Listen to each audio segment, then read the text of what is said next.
That being the case, and with all of us gathered and chomping at the bit, salivating to find out the continuing exploits of the associates of Gary, I would like to thank you all for sharing this time with me and enjoying this little hobby of ours, this thing of ours. And this is officially Steel Hearts, Rusted Souls, Season 1 finale. To you, I shall be unique in all the world. When we last left our coterie, with no exaggeration of fact, they escaped the second true death of their kind by the very skin of their teeth, by banding together, at least as far as Ben and Mason and Marcus were concerned. In their concerted efforts, they managed to withdraw from the field of battle, literally inches or less from actual, complete, and true death. Their actions over the last weeks and months has brought the very heavy hammer of Sash down on Gary. There are multiple operations afoot.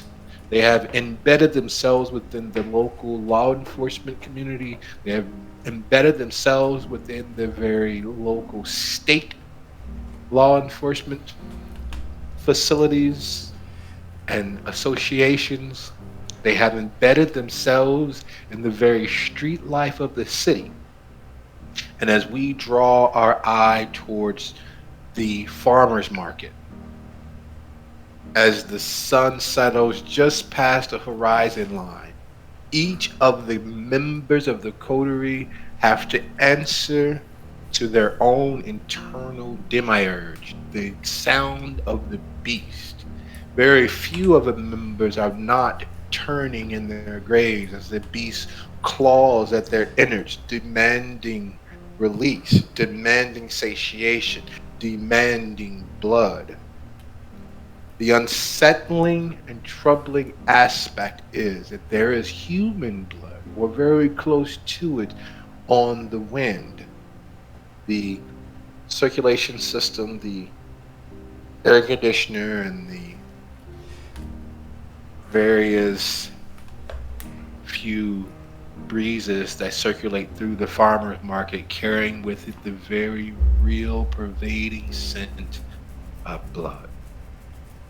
Silk's driver, having made himself to home, having found some less than completely fresh but still edible foodstuffs, has been pacing the floor, his wounds healing incredibly fast for a mortal, but completely and 100% far slower than the mending of most undead flesh.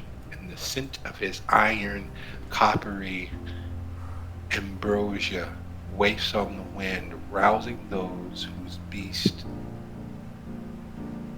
has been stirred. So, looking like the horrors that they are, starting in alphabetical order, Ben, who has received in one night more damage than she has received in the last 60 plus years. Where does that leave? Remember, you're in a small room underneath a printing press. There is a small concrete stairway leading to a hatch. And Mason is down there with you.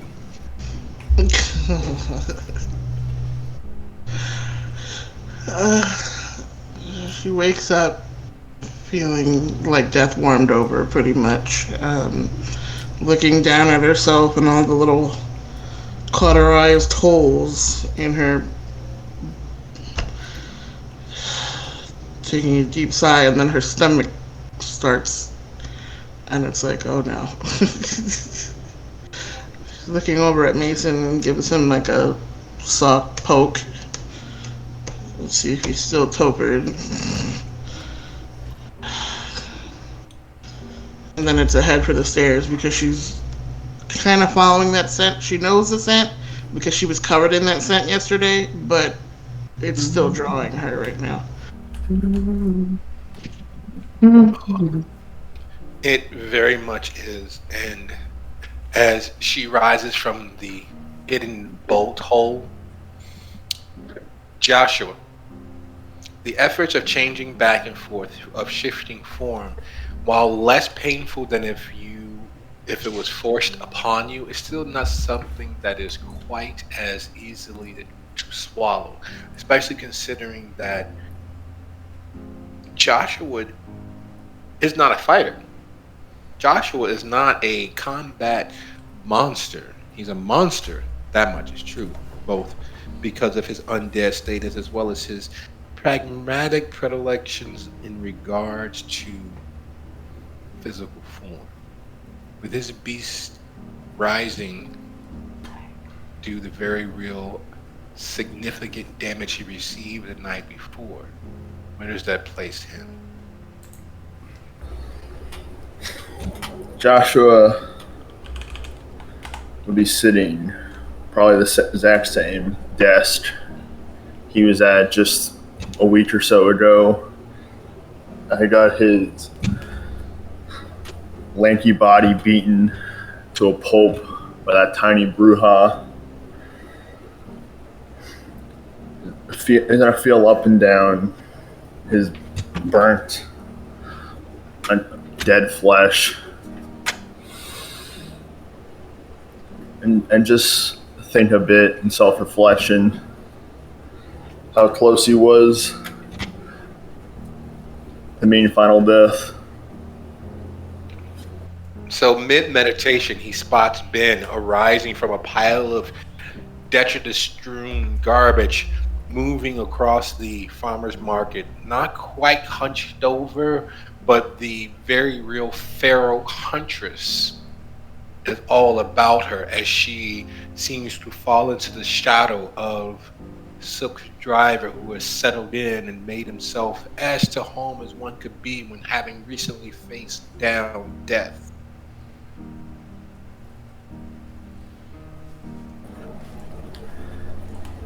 Jesus, what did they do to you, Ben?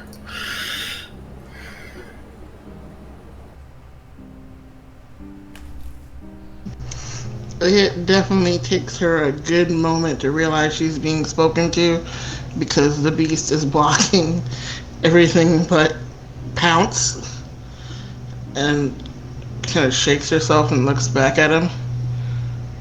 Oh. Ran out of the back of a shed. Turned out it was a meth lab. And then they shot at me when I came back to get Mason.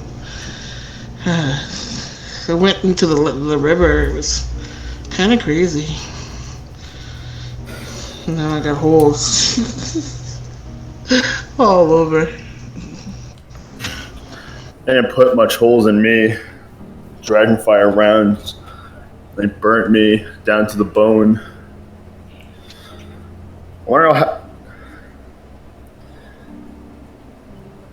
I want to know how these older vamps live throughout the night. With guys like these breaking down us youngins' doors every night. And at the mention of breaking down doors and the very real ghost images of shot troops, boots on the ground, moving through town, Leonti, you died in all but name last night. That is as close to your moment of awakening to this life as you have ever been.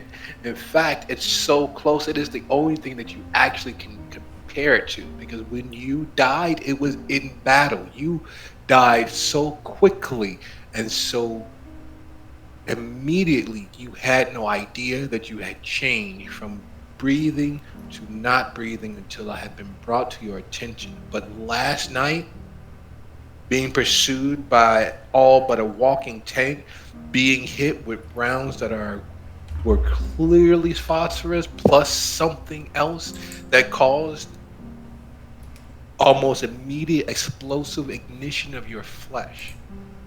All agree. So awakening with that feeling of having been burned to the very core of your existence, you hear Joshua speaking. You hear him speaking with Ben. What does that do for Leonte? How does he awaken knowing that he can still feel the fires of the rounds as they tore through him?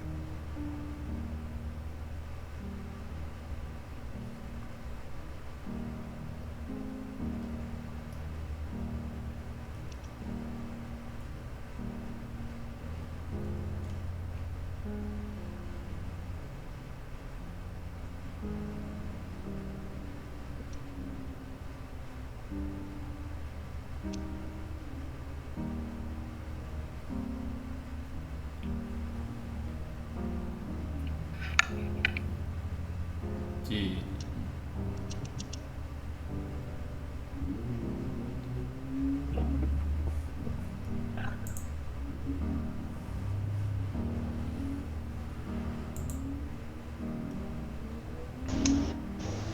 You're lighting up, but I'm not hearing anything.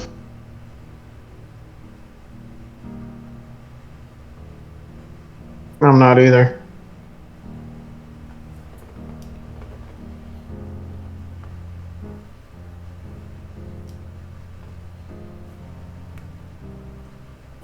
I'm gonna go grab water real quick while we wait on him.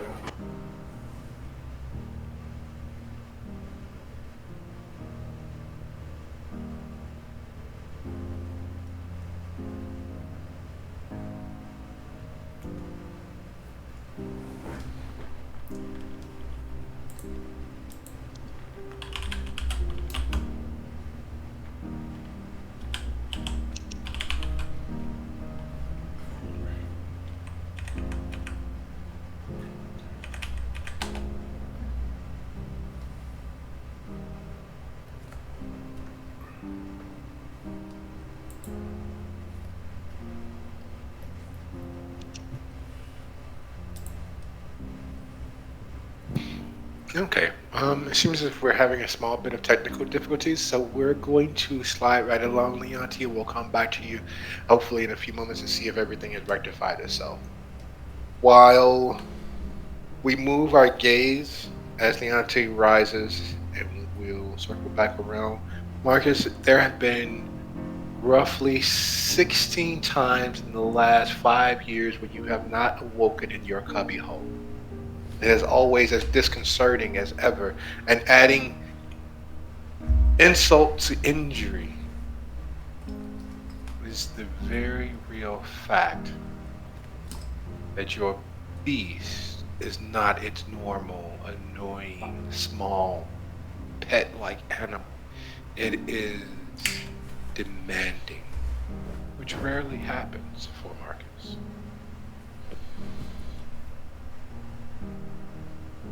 Fuck this shooting people bull crap. I'm going back to my computers from now on, I swear to God. I grumpily come out of the third office. Oh, wait. Nope, still not. Okay. And he comes out of the third office into the second office, which is a door onto the catwalks. And takes in the sight he sees. Joshua semi-meditating and talking to Ben. Ben having muscled over all the garbage he'd thrown on top of the hatch and stalking across the room. And Ben, or the driver, stalking around being wounded and edible. Very much so. Marcus is rarely tempted to try anything full flavored. The fractionated blood that he normally has obtained from Joshua, and even occasionally the less fractionated whole stuff that he mixes with it, keeps it very close to a kindred problem.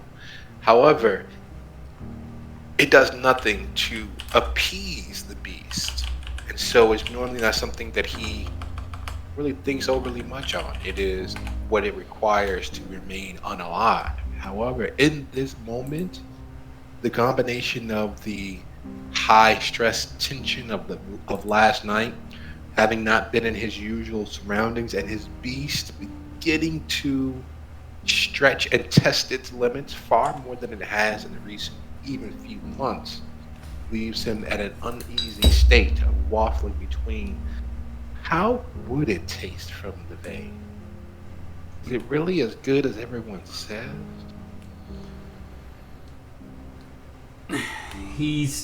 Marcus is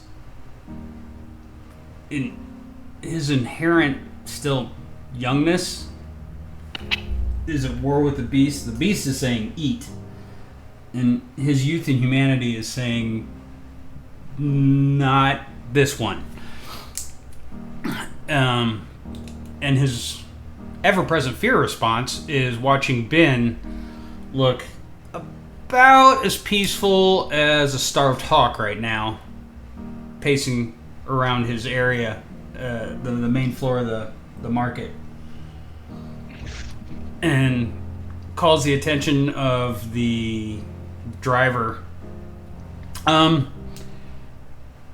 You may want to not be here for very long. You may want to think about trying to find someplace else to be. Or I can lock you in the office. No, I don't like small spaces.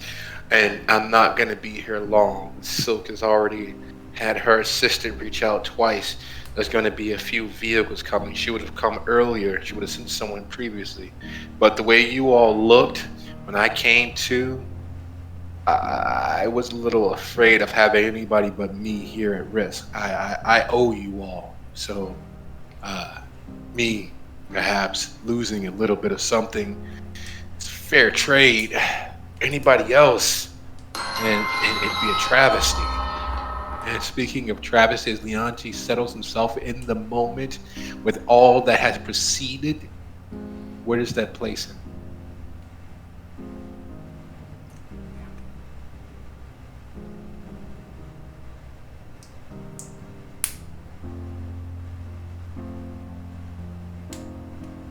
All right, Leonti still has not quite managed past the technical difficulties.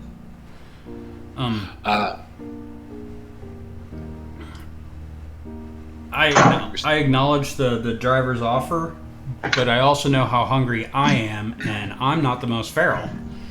I'm like, that's generous, but I really think it would be better if you hopped in one of the cars and locked the doors right now. I'd be a fool not to take all the necessary precautions. And he looks towards Ben, who literally looks like a half-immolated corpse. Their haggard, feral expression, very hard to deny as anything more than what it is. While most of the coterie don't bother with rousing, so they are able to, from a distance, pass as a little sickly. In this particular case, with the damage that everyone has received the previous instance, the previous night, there is no denying that you all very much are not human. You are not breathing. And with that, he slides into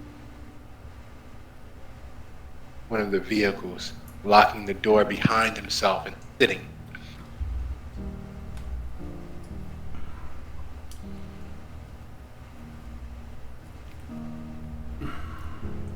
Okay, so he said that he called Silk. I don't know if anybody else did. And then I call up, look around and realize all the screens are dark in the room. Renfield, security cameras on every screen. I want to be able to see them no matter where I'm standing.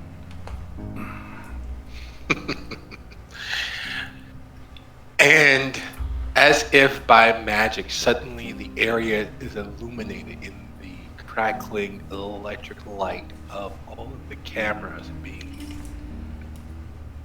screened to each of the many large and small monitors and TVs and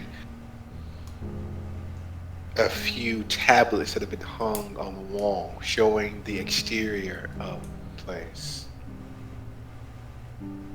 The area is awash in Penske rented rental trucks, the yellow, blue, and white of those trucks stands out as if you all are under attack by the very worst transformable vehicles ever.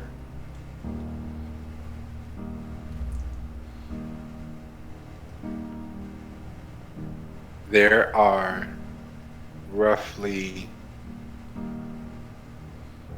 6 with an immediate close access to the farmer's market. There are another 12 lining the street. There's 2 parked on the bridge, and you see a gaggle of brown uniformed men and women milling about.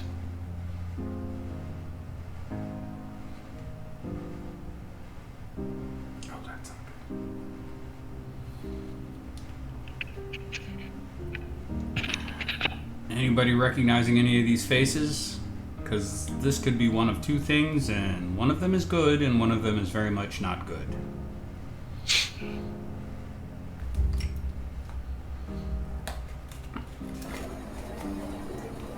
Can't we get time to breathe if we...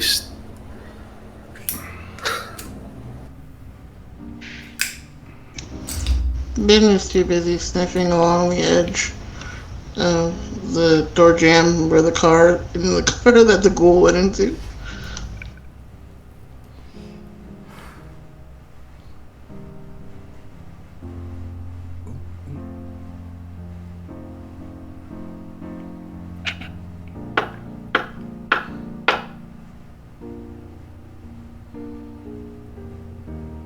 Comes the knocking upon the door. The riverside door. The river. And the camera. Yep, the riverside door, the back of the farmer's market. Okay, everybody who has obvious wounds, please find something big, heavy to hide behind or get in the offices.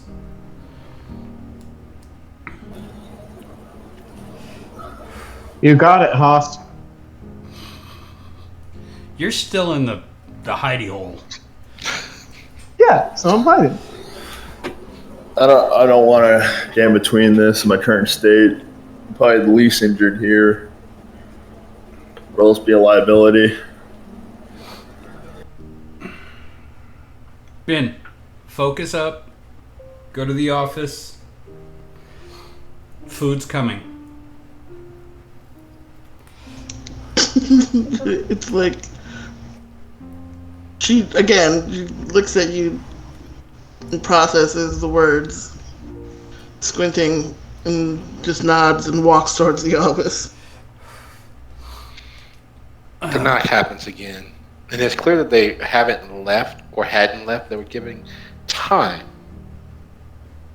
between each knock. So, I check the camera that points out back, see if I recognize any of the faces as I'm walking over. Not so much recognize the faces, but there's an officiousness there, not obsequiousness, but there's definitely a we are here to serve gallantry about them, as if they are, that first day of a new job sort of feel about them. They're not the typical delivery drivers or the like that you've run across over the few years of dealing with such things. They have a happiness about them. I walk to the door, try to strap on my best stoned out 20-year-old ex-college student face and grin and crack the door open and say, yes? Hi, my name is Daryl Johnson. I understand that I am here to help and assist with a movement of persons and potentially things. A Miss Loreline Silk has hired us to assist with the moving of such things. Is there a Ben or Marcus Farmer? Oh, there so much is. So are all those big ugly yellow trucks? Are those all you? Yes, as well as the 5 back on 32nd. We had a lack of space in staging. We did the best that we could and tried to not block traffic. Unfortunately, I didn't realize that the area would be so difficult. Do you have any special requirements that you would have of us? Is there a Mr. Charles here as well? Not Charles, but I'm Marcus Farmer. This is... Oh, hi! Oh my god. Okay, I've had a really rough night, and I try to put that hungover look on my face. I'm like, we need to take the happiness and the cheerfulness down about 2 levels. Okay, I'll do my best. Now, if you could move 2 of the trucks to the barn door on the side and just open the back facing in, we can get loaded in a real hurry.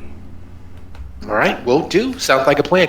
Are there any requirements in regards to security? Do we need to apply any chains, any lifts, any bindings? Not currently, but keep them handy.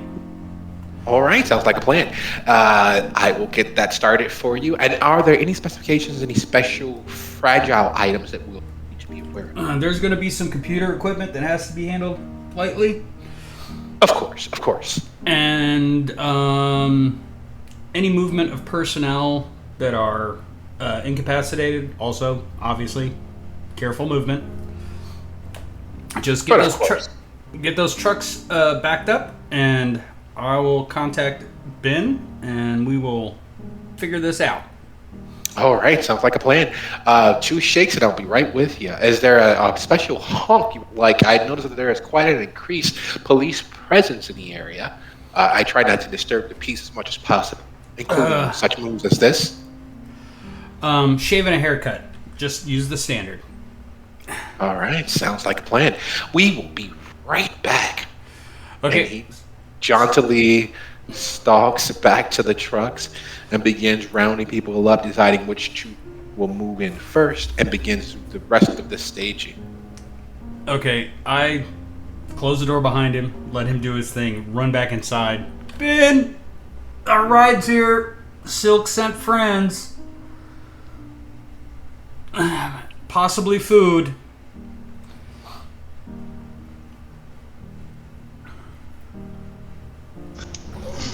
Wanders back out of the office, having found a new shirt to cover up some of the holes. Oh god, one of my Yeah. t-shirts? That can only end in tears.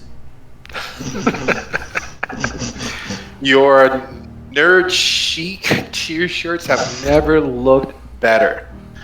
Between Ben's natural physicality and even with all of the graphic and burnt holes in their being, there is a musculature there that filled out those shirts as if they were tailored.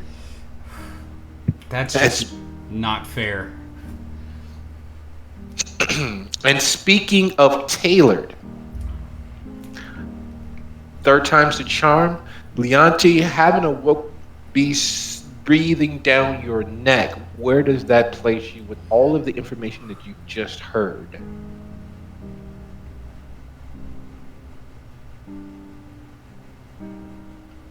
Come on. I think his computer went to sleep again. One sec, let me. No, Oh, oh okay. yeah, sorry about that. I'm here. So it's still night, right? Yeah, the night just started. Okay.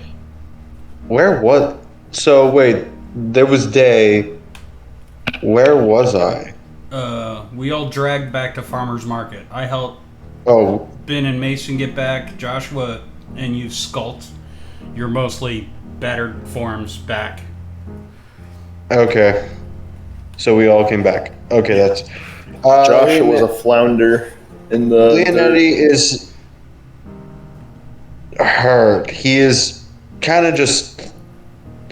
Well, he's very hungry. He is also very, he is really, really hurting and is like, so you did say that there might be food? Yeah, the Okay. Silk sent movers over, so there is potential food for some of us. But let's take it easy. We need to get the important things out of the market into the trucks. Understood. Okay. And the 5 most important things are us. Everything else I list, secondary.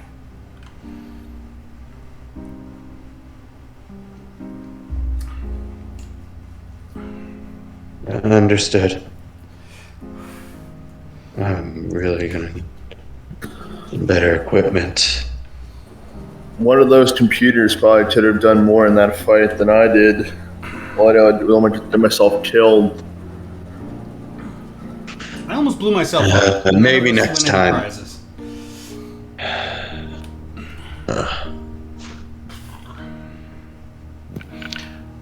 So With oh, go ahead. with no stretching of time, he said 2 shakes of a lamb's tail, and just about that exact flick of emotion, and there's a soft diesel honk outside of those doors, and then a soft knocking once more upon those doors.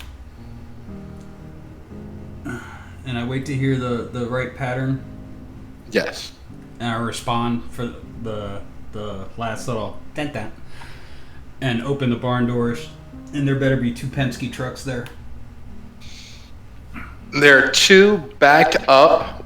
The lift gates are down to ease with loading, and he's standing there, clipboard in hand. And instead of it being this typical plastic or press board clipboard, it is in fact a full-on metal.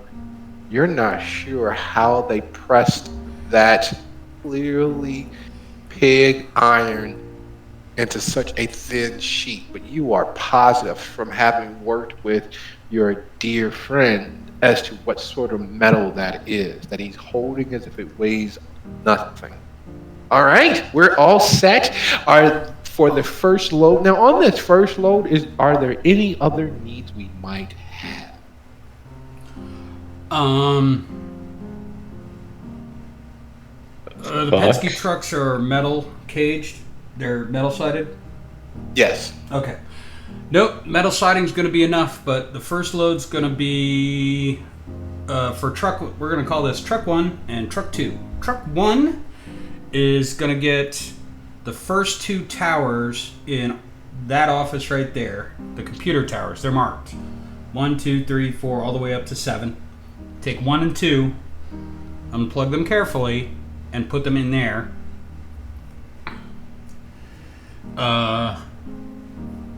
The laptop in the 3rd office needs to come in.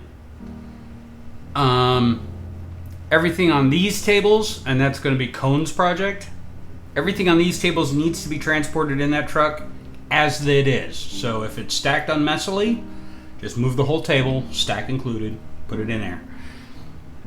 And then I pointed where the box project, Silk's project is, and I said, and everything on that table needs to be moved as is.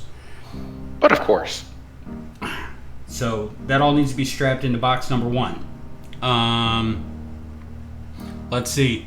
And also in the first office, Tower 7 needs to come with us, because that's my money. And that's coming with us. But of course. And as far as your personnel, I see that you are fairly well appointed in that regard. Would you need special livery for them, or are you all able to be transported in truck 2? Get 7 chairs from in here, put them in the back of truck 2, strap them in so they'll stay down. We'll use them as jump seats. Need a box. And we're going to need a box. Very well. There were some specifications. A box? Specifications. Oh, okay. Excellent. I have just a thing. If you'll excuse me for one quick second, he steps back away from the door instead of spinning on heels or moving around, he literally takes 2 steps back and he looks towards the gathered people outside of the truck who are staging the others. We'll need the sarcophagus. Yes. Yes, the metal one. And I believe that's Mr. Charles in the vehicle there. We'll need the... Yes, of course. Oh, his last name is Charles. Good to know. Charles needs to not ride in the back of truck 2. He needs to ride in the front. Miss Silk had specifications for Mr. Charles. She believed that he might be in less than ambulatory, so we have a tertiary vehicle in this first load for him, specifically with a medical unit. Mr. Charles, and he motions toward the car, if you'll be so kind as to... And 4 people with a stretcher start moving towards the farm, towards the farmer's market. You see they are all wearing that same medium brown uniform with smartly ironed caps and all manner of small little things hanging from pockets.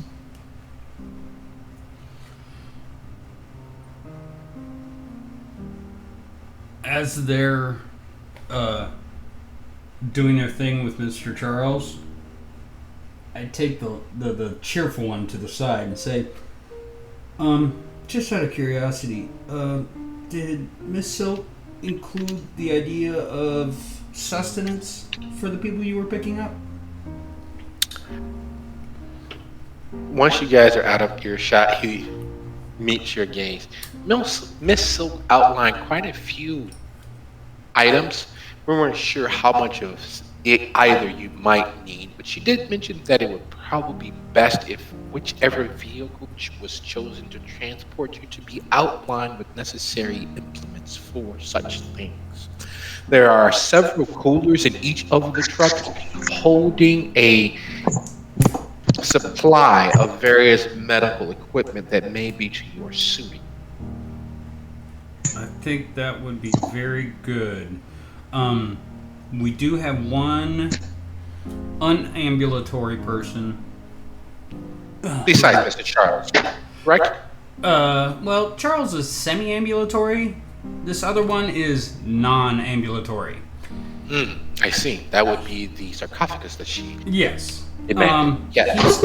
He's located under the trapdoor paper press. If your people could get him together, and then if you could show the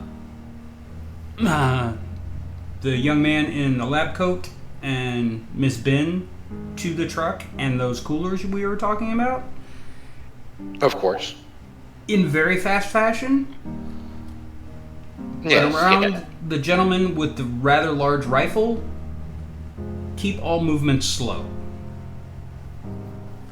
Oh, I completely understand. Miss Silk did state that there was a gentleman who was oddly militaristically appointed, and that we were to perhaps arrive prepared for a physical response. I'm glad that we don't need to engage in such things, but if you'd be so kind as to direct them towards Truck 2, we'll get everything else appointed for you. When we do arrive, it will take roughly an hour and a half for us to unpack everything. Is there anything you need immediately? In the office with the laptop, there's a clothing dresser full of clothes. Grab that.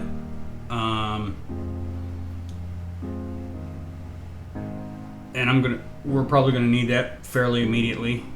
And I'm gonna need your people not to watch what I do for the next 2 minutes. And Marcus goes off to a steam pipe head with a 3-inch pipe and starts undoing bolts. They are prompt, efficient, and all too comfortable when viewing what could best be described as the ambulatory dead. Each of them has a chipperness about them. Joshua, would you be so kind as to roll your your intelligence and awareness.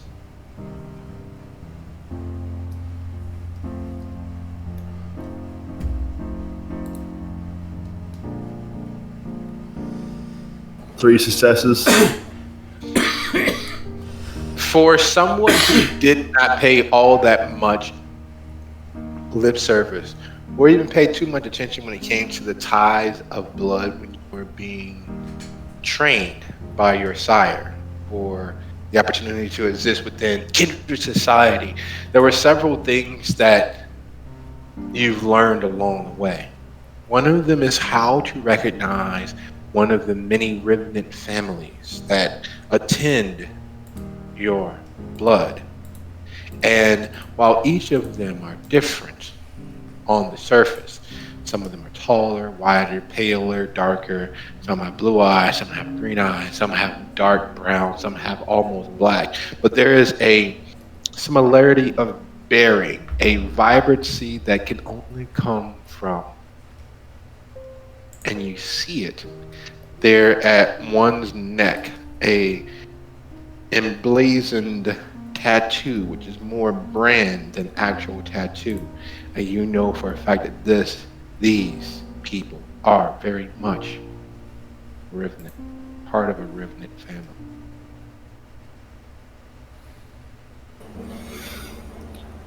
With that revelation, Josh is gonna lumber over to Marcus, try to pull him aside, try to relay the information.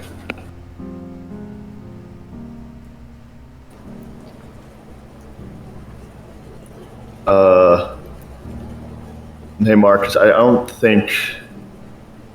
really trust these guys exactly. These are normal ghouls.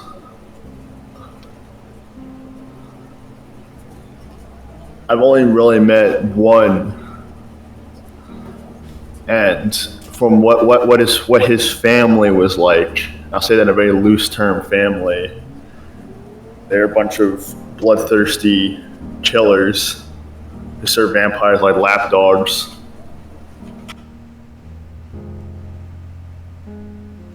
And not the kind that who live around here, the other side of the fence where my clan used to be from.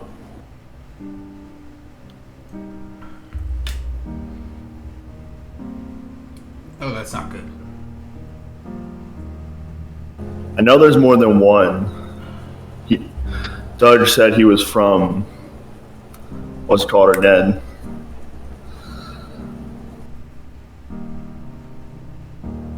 You begin thinking of Doug and his family?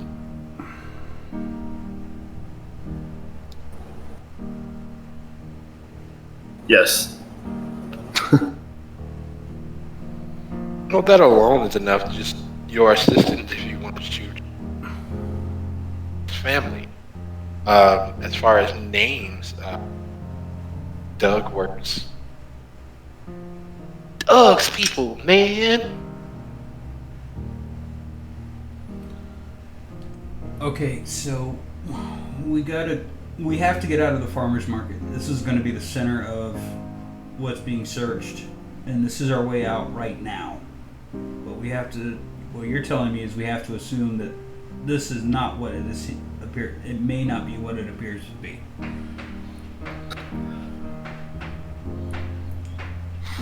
I mean, I have no idea who these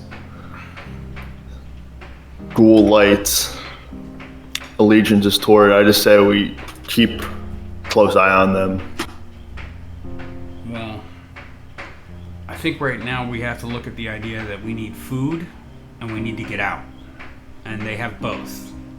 But it does not take away all of our options.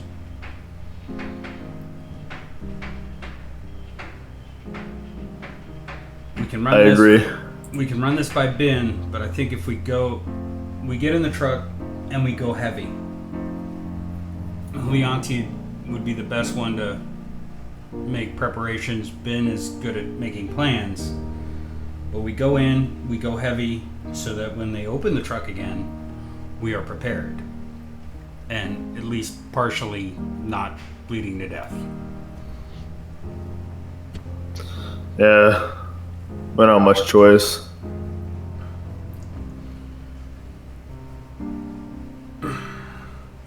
So from my little 3-inch steam pipe, I'm pulling out the cache of stash and a couple of Bitcoin codes that I have in there, as well as my pistol and the 2 clips.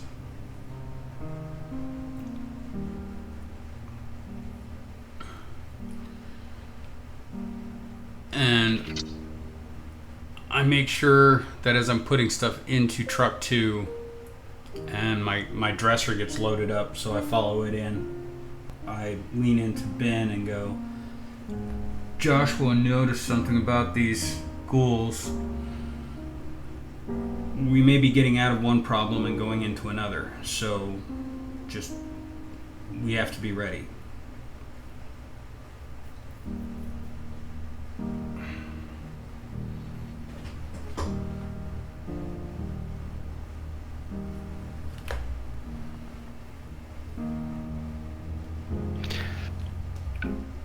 As you speak with Ben and look around that truck too, you realize that their medical setup is surprisingly well stocked.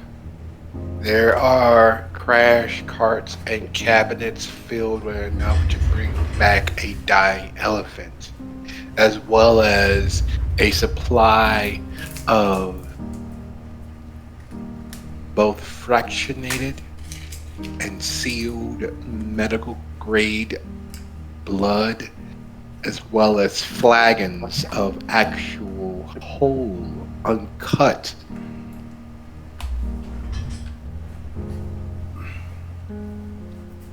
What? I only heard uncut and then silence. yeah, Blood. whole uncut blood.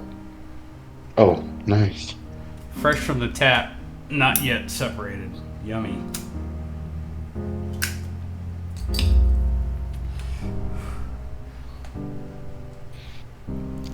They are surprisingly efficient, and they move with a vigor and speed that, while not supernatural, would definitively cause raised suspicions. They are the difference between someone like Spider-Man, someone like Captain America. Peak human versus supernatural. Peak human is still very much damn scary. They're moving with an efficiency and a comfort around the fact that Leonte is standing there with a attempted obfuscated but clearly openly carried long. Ben looks as if she's been burned by a flamethrower down to her bones in various places. Joshua's not that far behind, and the sarcophagus that they load into truck 2 is literally that, a sarcophagus, not one of the new modern box rectangle coffins. It is a sarcophagus. It is designed to fit Mason's form like a well-tailored suit, and the lid is heavy enough that if he was lacking in any modicum of strength, he would be trapped there without someone else lifting it from the outside. All right, we have truck 2 all loaded up. Is there anything else you want to attempt to squeeze in there with you? Oh.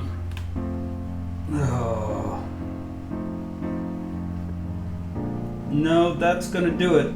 Renfield. Excellent. Fire off Apocalypse for me, please. And the apocalypse happens. Sparks blow up in Office 1 and 2. The gas-driven forge goes black. The gas line gets cut off. The power in the whole building goes out. The only thing that remains powered but doesn't give off, it doesn't make itself noticeable is the cameras are still going and they're recording to a small device hidden on the roof of the offices. So the cameras are still rolling, but they're not displaying on any of the screens. All the screens have gone dark, all the lights are out. Just the whole place is filled with ozone from baked circuitry and the quiet of all the fans turning off. Just everything is turned off.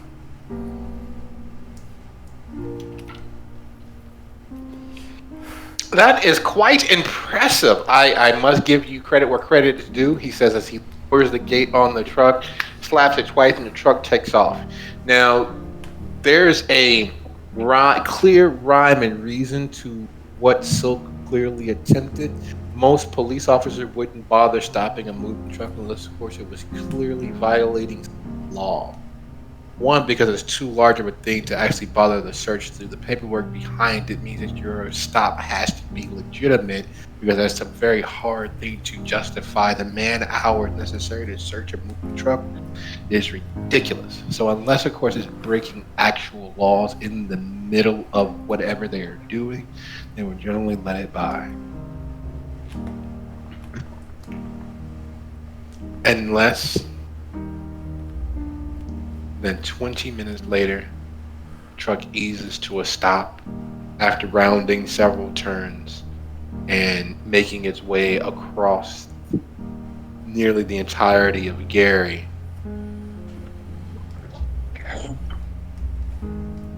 And it eases to a stop. You hear the air brakes going, and it begins backing into place. And then the door is opened. Hitch is raised, and instead of the greeting of an army of guns or knives or swords being pointed at the inhabitants of the truck, Silk is standing there with a gentleman who is clearly both security and also very, very interested in you all.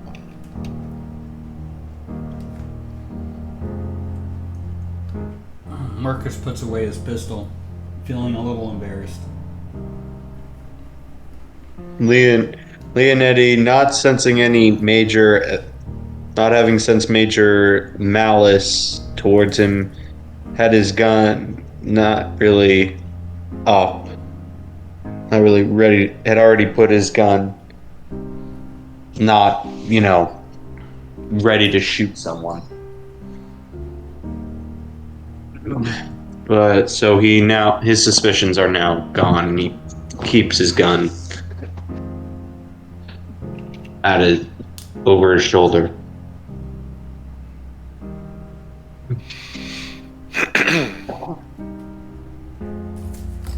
And he's back, and he's smiling. Hello, folks. I'm hopefully the ride was as cool as we hope. Now, Miss Silk, if you'd be so kind as to sign here, we'll get the rest of everything moved into the location you've chosen. Are there any further assistance we can provide to anyone here today currently?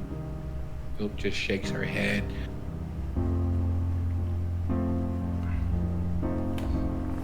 And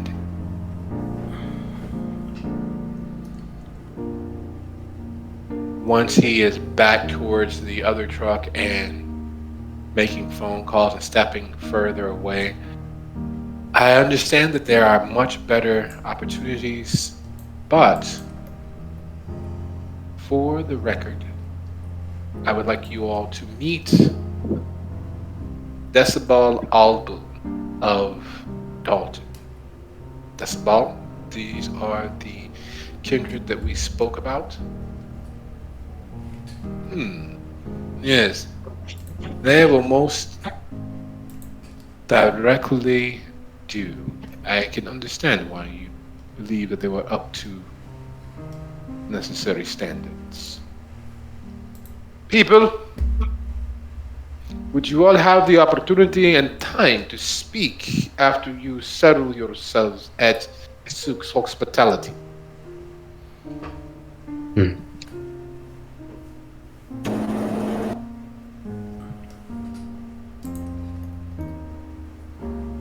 I guess it. Mason. I think that's right. Yeah, Mason. Should we? Mason's in a box. Yeah. Ben, I guess I'll hear it out. Ben. Marcus looks at Ben because he is now officially completely out of his element. Because he could tell the way Silk is moving that this Dusable guy is important, but has no idea why. So he's being very careful to be very quiet and make sure that all of his computers are being transported correctly.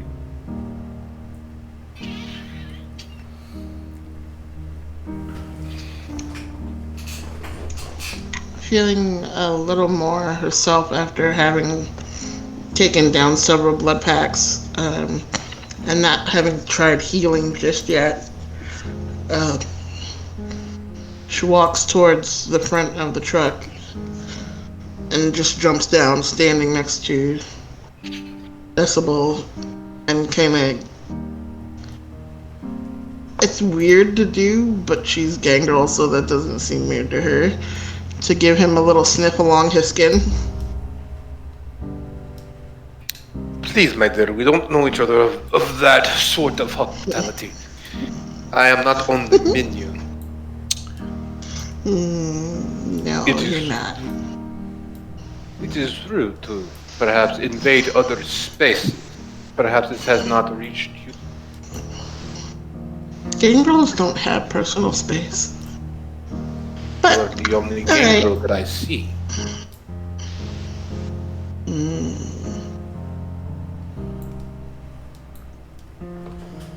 There could probably be 10 gangrels under us right now, without any of my knowledge.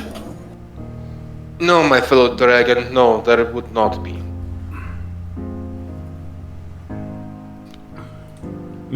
Marcus is still just being IT. He's shuttling things and looking very inconspicuous.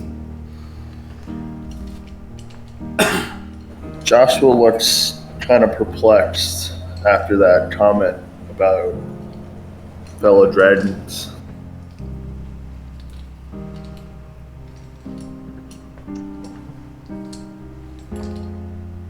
I see that you are all as, how do you say it? My English escapes me from time to time. You are all as fresh-faced as Silk has warned me of.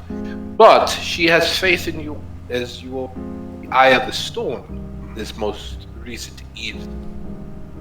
Unfortunately, Gary has long been an ally to my city. And as such, I would like to offer assistance and the aid of Dalton on behalf of our Dawn. In that regard, Silk has chosen you all to be the tip of her spear against these enemies that beset your city. She also states that you will need a blessing of potent veteran. Now this I can provide, of course it comes at cost. With your city being besieged and us most recently having been victim to the similar kind, I would like to lead you all in several skirmishes to ensure they no longer trouble us directly. If you are amenable to such a thing, I will heal your friend or at least keep him from slipping into the Shadowlands. And we will raise bloody hell against all of these kind. Are you all amenable? This must be a unified decision. Otherwise, your friend perish, and you all shortly thereafter, as the kind, at least these particular kind, can be like the hounds baying at the fox's trail. So now we can get back to these witch hunters. Happy I'll be. They've probably killed countless of my kind. I'm talking about our clan. Hundreds. Very, very high. It is far more difficult for us to hide, unlike the other members of the blood. We who seek perfection of our damned status tend to draw undue attention. I can tell you that we as a group have done more than a bloody nose to these breeders than basically anyone else in the city so far. One truck is probably like easily replaceable. It's what the feds were talking about. One high priority target, a lot of ammunition, and one of their street level lieutenants went up in a ball of flame last night. And if we have any contacts within the newspaper, we can plan a story that out of control federals are causing all kinds of destruction, so we can hit them from that side too. This is good. I like the way that you're praying things. So I'm taking it that you are all of a mind to save your friend and wage bloody war against these kind. Yeah. Those bastards killed. That he died. Well, where am I gonna get? Who's gonna pay me? I think you'll find we're all amenable to attacking in whatever way we're best suited for. Before we continue, Decibel, I have to ask, how many of our clan is left? I'm not really met many my short time. And you will not without proper invitation. It is a rarity for us to venture beyond the borders of our own domains. And as such, we tend to mind our own business. However, I, being far younger than most of our voivodes, I will not stand idly by when there is a chance for us to strike a blow for us all. Whether you all believe it or not, there are some of us who are not as selfish or animalistic as the rest. Now, this friend of yours, the sarcophagus, yes? It worked perfectly. We were lacking in proper conveyance, but Ms. Silk provided well for us. Yes, this gentleman is the Mr. McGinnis, correct? What's left of him? Excellent. Sap. There is something left. That means that we are on the right track. He moves to the sarcophagus and raises it in one hand. The lid. The lid is easily 700, 800 pounds. And he just raises it, lifts it off as if one a stack of papers. Looking down at Mr. McGinnis, he begins to smile. Mr. McGinnis, it has been a very long time, and I'm sure you do not recognize me in my present condition. But your friend, associate, your mother, Marion, wishes you to continue living so that she may ask, how did you find her tracking device? And he slices open his wrist, reaches into the sarcophagus, and begins bleeding all over Mason's face. When he says tracking device, Marcus finds a reason to be really busy with his laptop.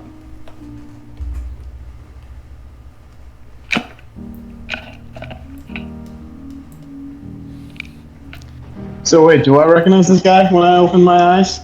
No, he's changed his look over the years. His voice you may recognize upon awakening, but that's a story for another day. Something involving fire dancing and sharing of blood and a wild time that you can't quite remember, that you'll never forget. But he mentioned Messiah. Shit. As he drips his potent vitae down into the sarcophagus, it is literally like being punched awake. Not the general rocking or shaking or even a splash of cold water. It is literally, it feels akin to literally being beaten to consciousness. Interesting. Usually it works the other way around. I felt this before.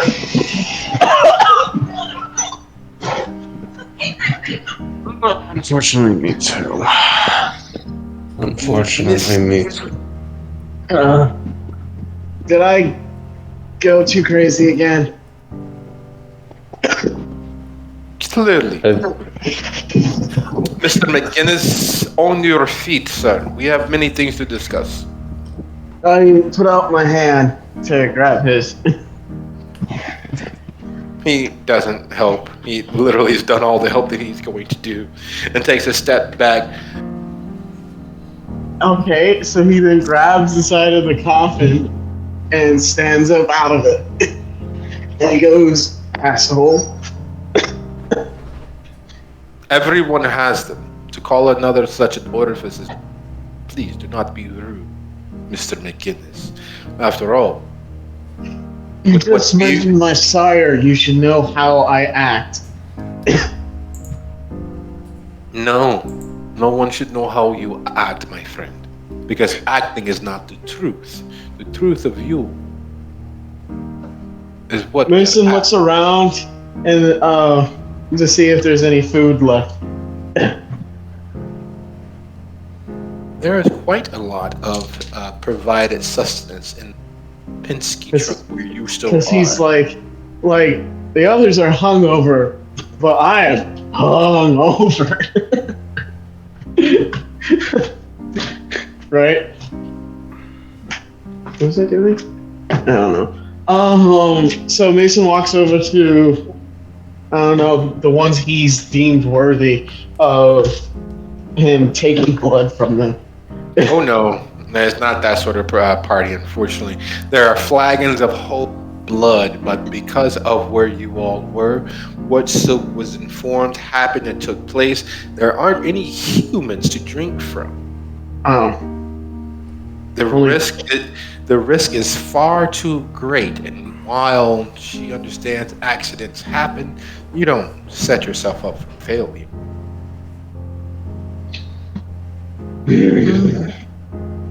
So it's all just Leonetti's prey. Okay. Mason does not say that out loud. He probably doesn't even know. Anyways. I look around and just grunt angrily to myself. And walk over to Ben and put out my hand for a handshake or like a hug.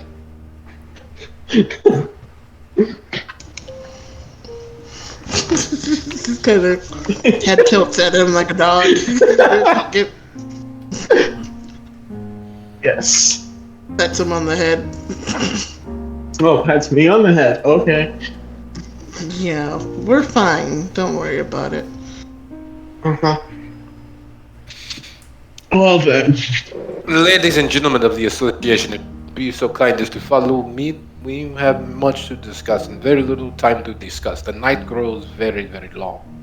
Mm-hmm. Your display of aggression against the kind in this city does my heart very, very proud.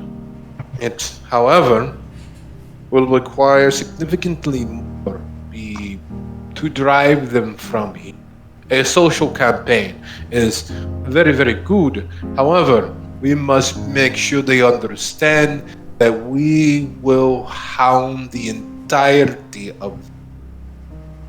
I have found the location of several are local to the area who have hidden amongst the sheep and are conducting espionage against us even as we speak.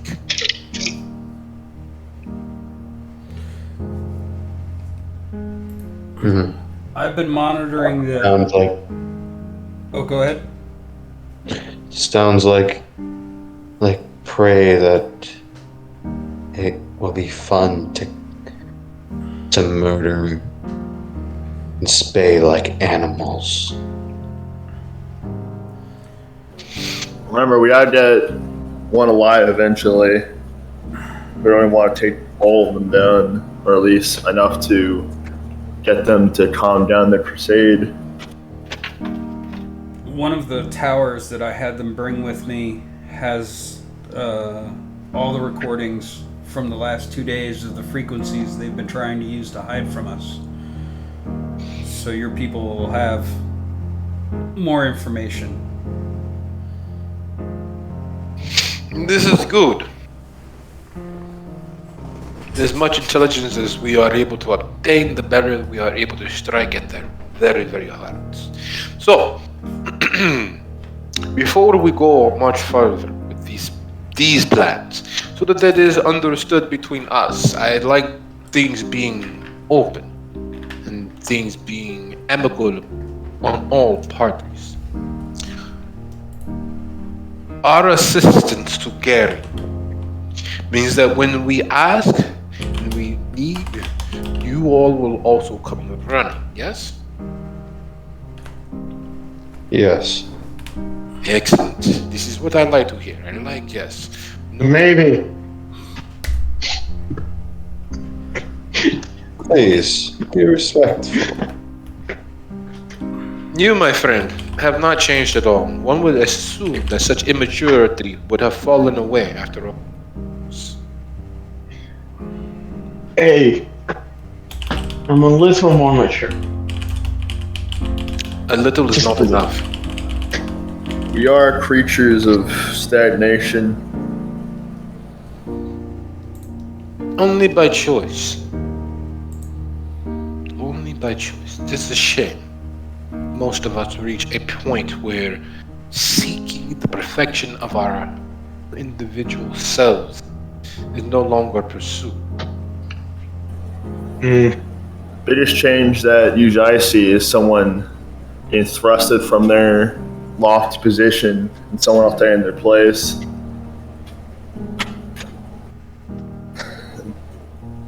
All we know how to do is take. My only wish is that those of us who are not aware or trained in big ass guns get put in the front line again. Last night was way too close, and I got way too lucky. Does Mason still have his phone? No. No, we all went in the river except at one point or another, except for Leonti. Okay. Well, he needs some way to contact the tailor he sent his coat into. Because that's what's at the forefront of his mind. Totally. Because, well, you said range, front lines, and I was like, Mason's fine with being on the front lines, but he needs range. Range is his throwing knives go into his jacket. You're missing one. Oh, wait, yeah, I checked my pocket. Well, no, I know you took it. No, you were in torpor when I took it. Well, I thought I had I thought I had know my surroundings when I'm in torpor. Right? I took the first knife I found, but you were in torpor, so you wouldn't have known until you woke up just a minute ago. Okay. Okay, so then Mason walks over to you, Marcus, kind of looking a little smug and a little aggressive at the same time. Can I have my knife back? Yeah, as soon as you go swimming for it. Hey, Mason, do you want me to fix that ugly mug that I gave you last night? Yeah, you're still... He looks into a mirror, if there's a mirror somewhere. Roll resolve plus composure. Resolve plus composure. Okay. Oh, this can't go well. Oh, this is going to go fantastically well.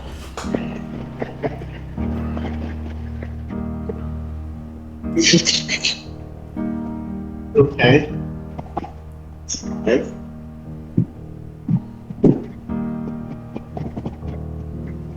And I feel like it's not hungry.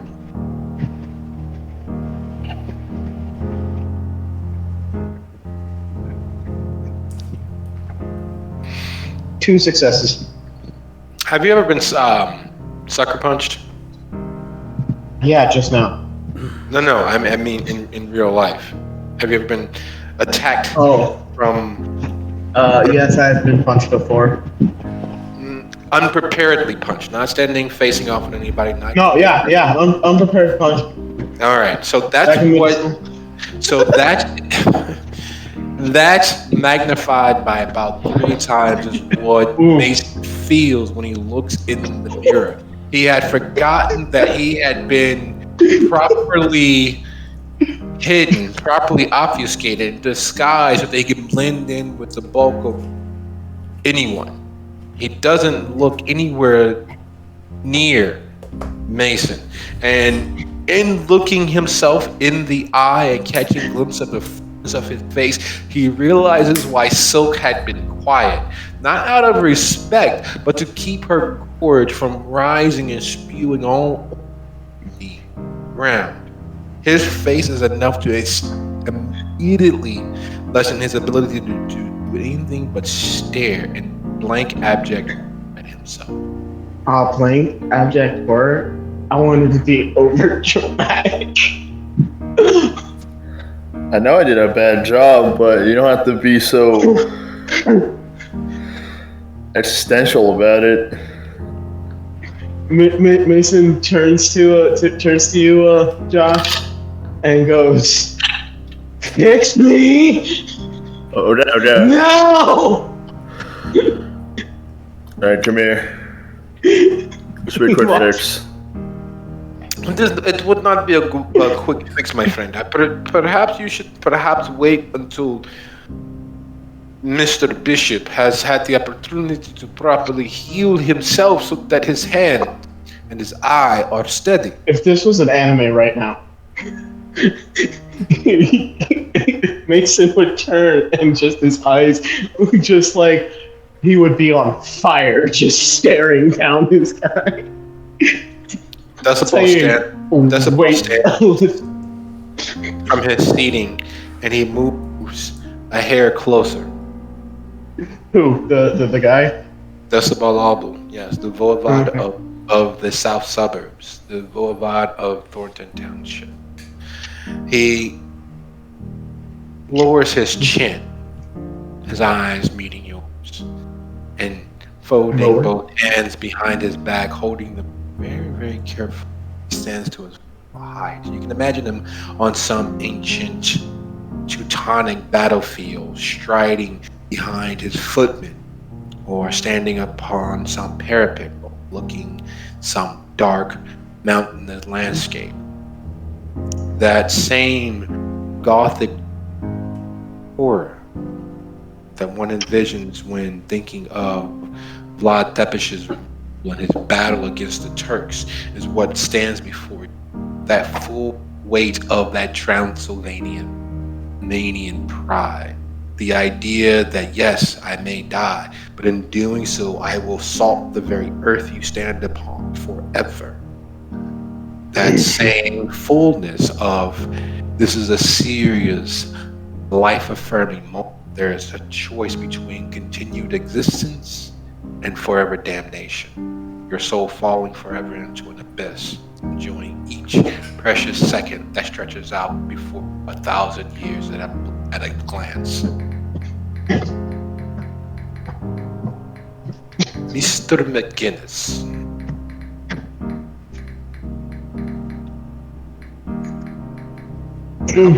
How many times do you believe you might escape death's embrace?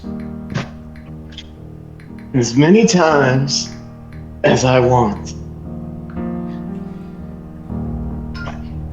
I see. And how many times do you wish for that to be? I don't know. As long as I have the will to survive, I will. I see. I can break every bone in my body again and again. You know, as long as I have the willpower, I'll get right back up.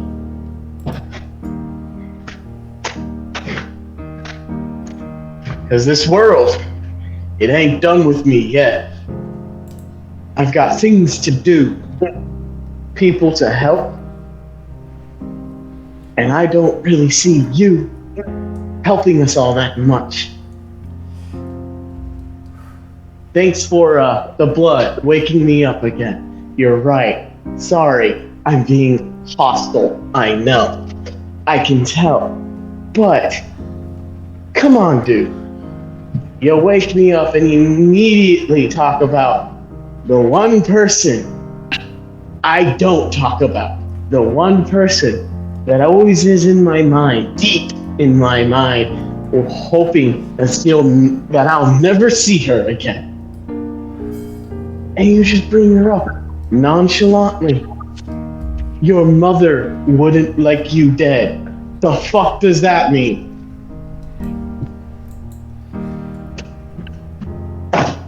Asshole. I think you need to calm down, Mason. This I is need not something blood. you want to make enemies of. I'm sorry. Yes. Avoid. I need I would my also daily agree with dose of Vitae, Our friend doesn't know what he means. our friend. You need your daily dose of vitamin B. Ben comes B. over and grabs him by the scruff The and scruff. drags him back away, pushing him down into a chair. Wait, can I do a rouse Shut check up. to like fix my face on my own? No. No or yes? What did I hear? No. No. It's an aggravated wound. You've just awoken, and Decibel nods. I see. I will, however, do a rouse check right now to heal that one superficial damage. Very well.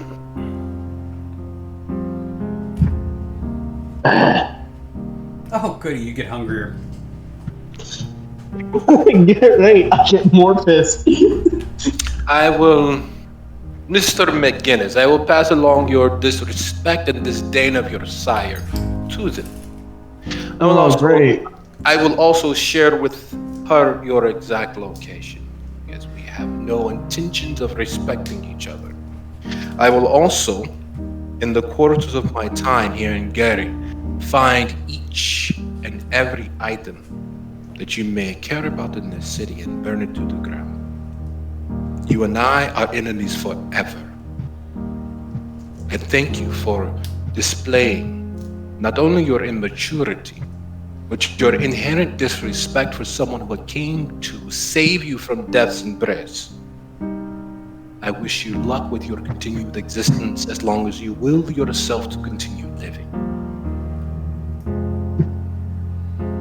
You enjoy your evening.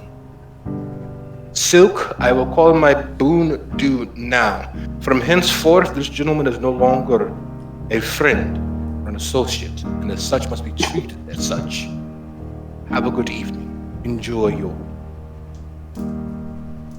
Mr. Bishop, if you should choose to look me up and seek a space outside of this hellhole, you can ask for any member of Dalton's Senate, and they will know where to find you. I will keep that in mind, Vavoid. Silk's face hits the ground, and the moment he begins leaving, he raises a fist. He raises the fist. All the uniformed people around stop what they're doing and fall in line behind him as he leaves the area, dropping what they're doing in the midst of what they're doing.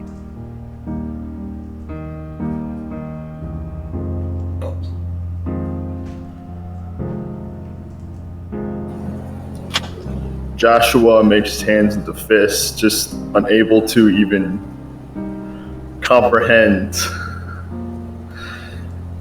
the absurdity of what just happened.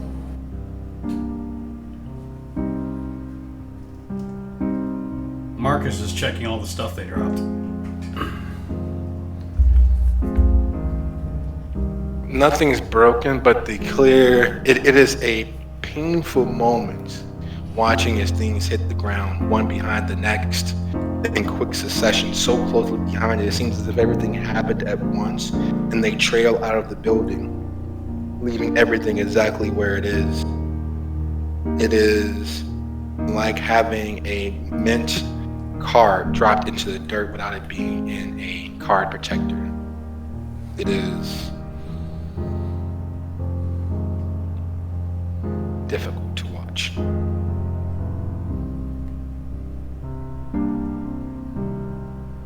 Silk settles as if someone has popped her balloon, as if all the air in her being has exited.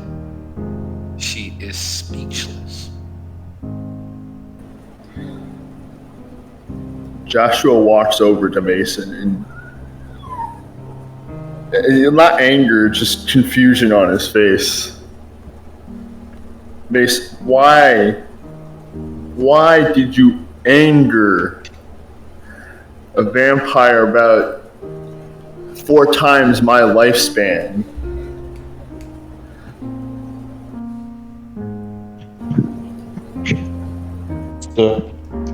So why He did you mentioned anger? my sire.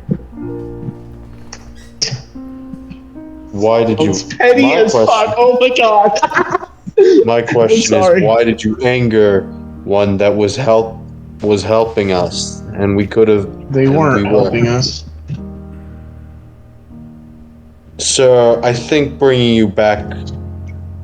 you from death's grasp is defined as helping. Did you get possessed while on Topor?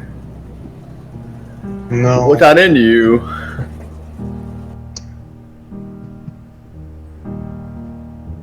Nothing really. I just felt a little bit of that, humanity just split from my fingers in that torpor.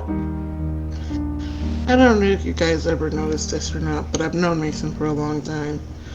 And the one thing that makes him act the craziest is mentioning that particular person. So, while I don't excuse what he just did, I understand it. And I agree that it shouldn't have happened and we're kind of fucked right now, but We don't need yeah, I them. get why he did it. I don't like my sire either, but I don't go into a frothing rage at the mention. I don't know what you did with them, but I would not speak ill of them or the person who mentioned their name, no matter how I dislike them. When they have standing over me, you need to just be silent. Did your sire ever elders. lock you in a coffin for years just because you spoke out of turn for 1 minute? I can't say he did. Have you ever been whipped and beaten to death's door again and again and again just because you said no to massaging your sire's feet?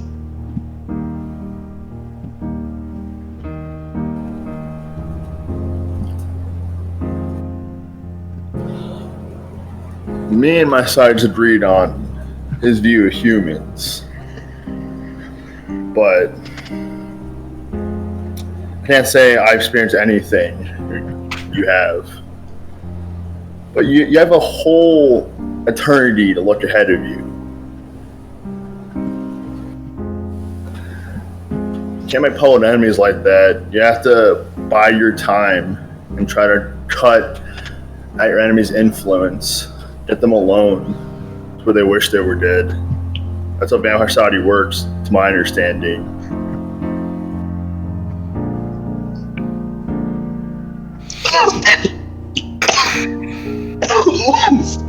That was oof. Silk finally has mastered themselves enough. She looks to Ben. Then she looks to Marcus, Joshua, and even Leonti was bearing arms at every moment that she's known, not just known of him. And finally she settles on Mason.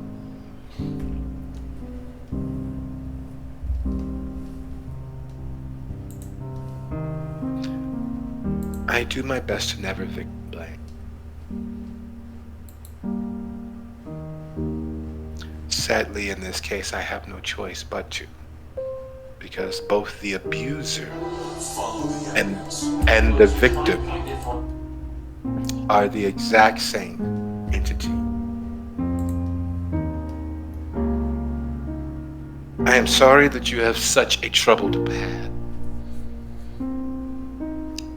I wish there was better for you, but Marion, as stern as she is and has been, isn't here. Passing along a message due to favors called in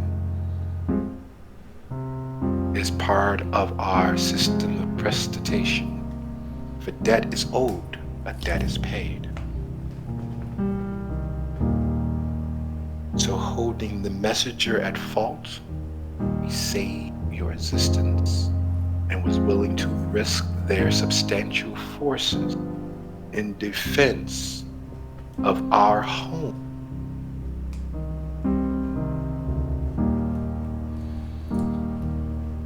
I was Sorry, Silk, but all I see is them causing more trouble for us. They might help us with this problem right now, but then they'll ask and ask and ask again. That or is where more. you're wrong, dude. Have you no idea what the prestitation system is? It is a system of debts that are repaid over time, like for like. They risk themselves coming into our hell caused by some of our kindred. The same lawless kindred that pissed on the idea of the vanguard establishing order. The same kindred that were upset that we were insisting to lay low, to not attract the attention of the witch hunters. The same kindred who have allowed their anger and rage and childish behaviors to further the hell with which we live. If you want everything to run your way, you must give enough that no one needs to challenge you.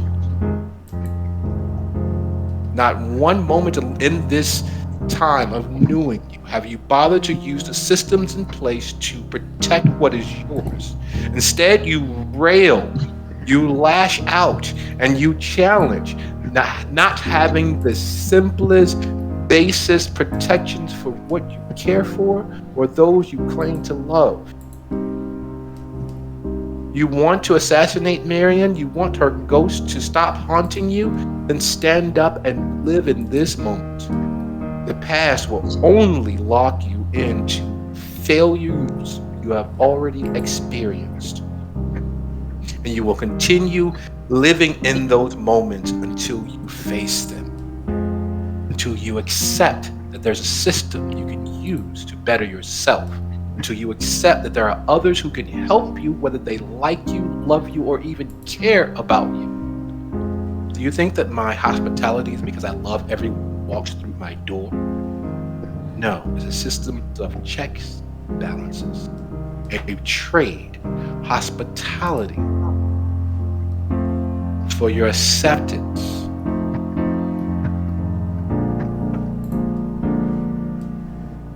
I don't believe I can continue risking my stand to protect you. I'll give you all tonight and tomorrow. to procure things back to the farmer's market. I'll give you time. And she stands. And she wipes at her cheek the pinkish, almost clear vitae that spilled down her cheeks because there are tears in her eyes. It's difficult fighting a war on any front, let alone having to fight a war on a multiple of fronts, knowing you're doing it alone. And she leaves.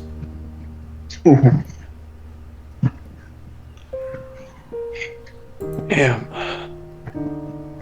Am I being too Klaus-like? Just tell me if I am.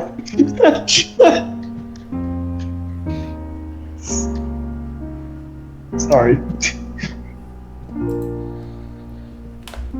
I don't know why I'm saying sorry for it. I am just so awkward. Sorry.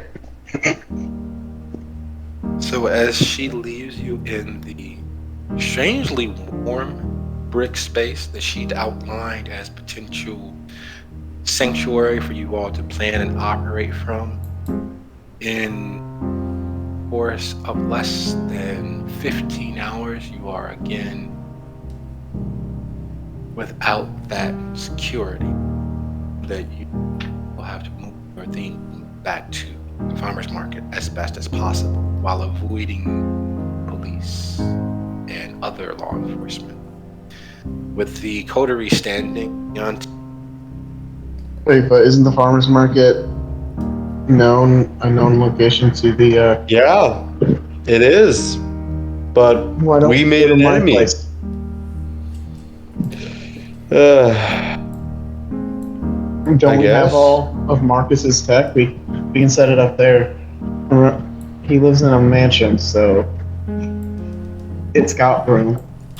I think you should be glad you're not a part of some gigantic mass of arms and teeth at the moment, from what I've heard.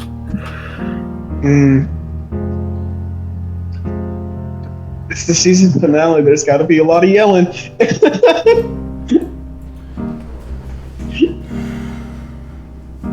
Yeah. I can't arrange a warehouse for But- us this fast. Yeah. I'd first say that we need to cut off there.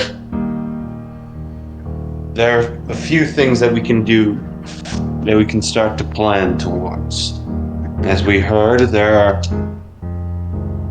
people that are disguised among the they're wolves disguised among the sheep of among cheap sheep clothing. as humans. Yes. I think our first target should be them. They can be easily be taken out one by one and can be captured with a relative ease, The problem is the person who had the list. which can disconnect, which can break their connection to the, which can break their connection a little bit. The problem is the person who had the list that they had already researched just left. Yes, unfortunately, which means that we're going to have to go. If we're going to actually going to do this, we're going to have to start from square one.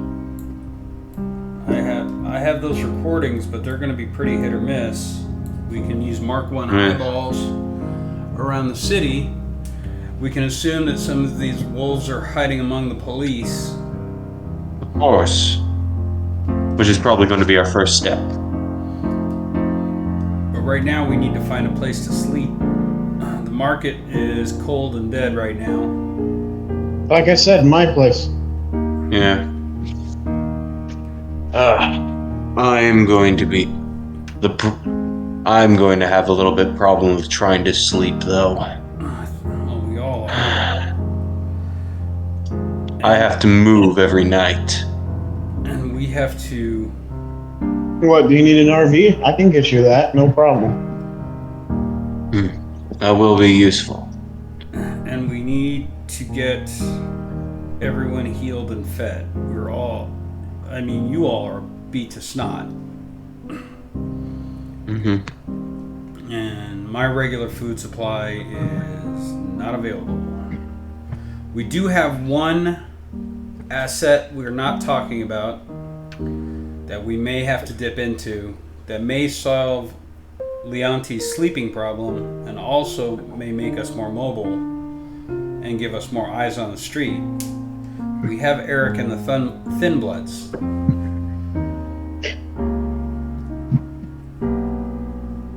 And we can hope that Silk cutting us off doesn't include them. What do you mean, them? I didn't think Silk helped the Thin Bloods. She has contact with a couple of them. And Yeah. she's powerful enough in the city.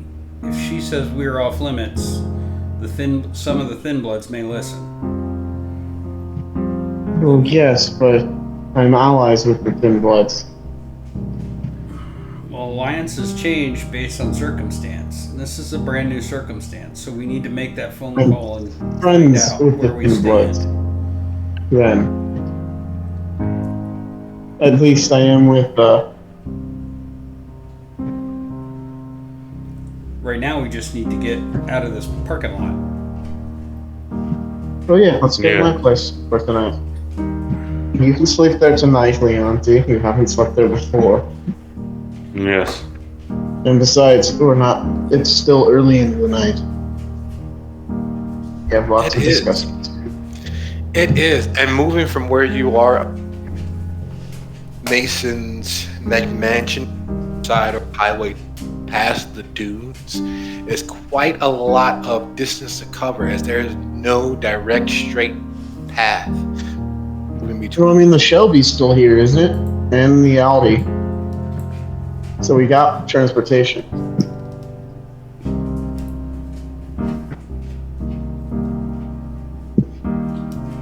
Sorry.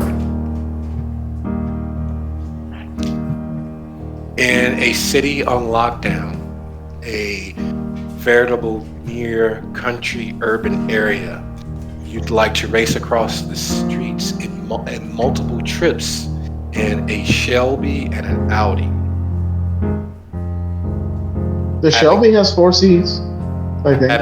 Having blown up and triggered a 999, which is an all points, all hands on, in the line of duty shooting an officer down. Do you have a phone, Marcus? Because maybe we should call him Uber. Well, Joshua's dragon friend did have the right idea. Using a rental vehicle does give us some anonymity. I can easily rent a vehicle. Oh, well, it looks bad on my paycheck.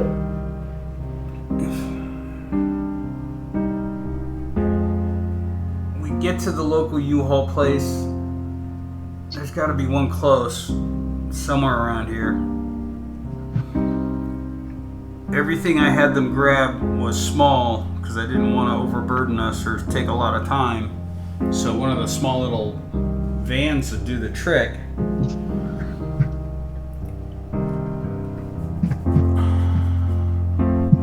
I'm the least beat up, so I guess I'm driving.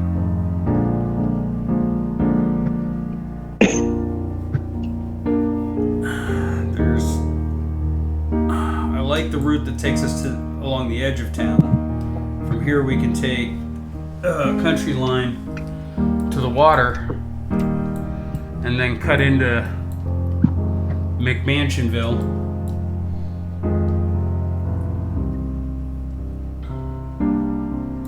There is a lot of distance and a lot of opportunities to be intercepted. It is the safest of options ahead of you all, taking the most obscure, obtuse routes.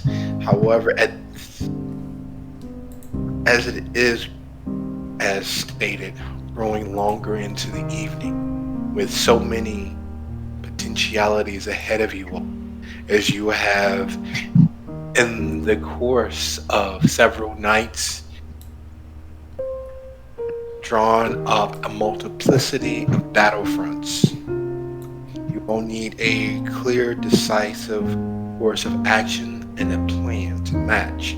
So as that weighs on each of yours mind, especially yours, Leontine. Having been the trigger the last few years, having been the soldier and operative for rent and for lease, there's always been a plan as your base, a point to work from, a parameter to stay within. This, as you are now, the only parameters is that everyone's gunning for your head. There's only so long you can play keep away. And with those thoughts weighing on the coder, it is now exactly of the hour, back at 10 minutes after. Take a break and back.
Speaking of the needs of blood, taking it that everyone is back and we have multiple pokers in the fire. There are multiple clearly aligned, formally drafted enemies amassed against the coterie, making the drive to Mason's abode. Who would be behind the wheel, would take the lead? We're going to forestall the attempts of anything going untoward or going pear-shaped in the accumulation of a vehicle that is easily forgettable. Yes. Who is driving? I am the most blandly acceptable, kind-looking of the group. And I figured it would be me driving, and I would strap one of the computer towers in the passenger seat with its seatbelt on, just to make it look more believable. Okay. And the others, the barely survived carcass that has been with the several multiplicity of bullet wounds, or what could be perceived as bullet wounds, but were really actually small explosions across their torso and back and legs and arms. And Leonti looking equally as devastated by the phosphorus seizing ammunition that was being used. And Joshua, who managed to mend a good portion of the damage that he received, but yet still has that deathly pallor.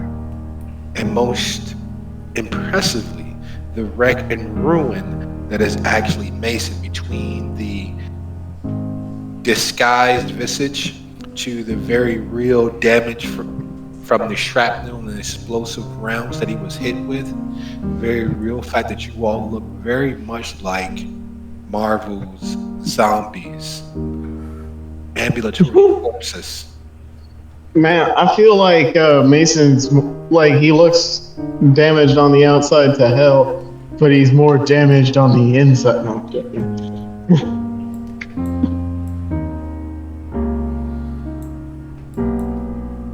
And the moral of the moment is that the real treasure, the real enemies, were the friends we alienated along the way.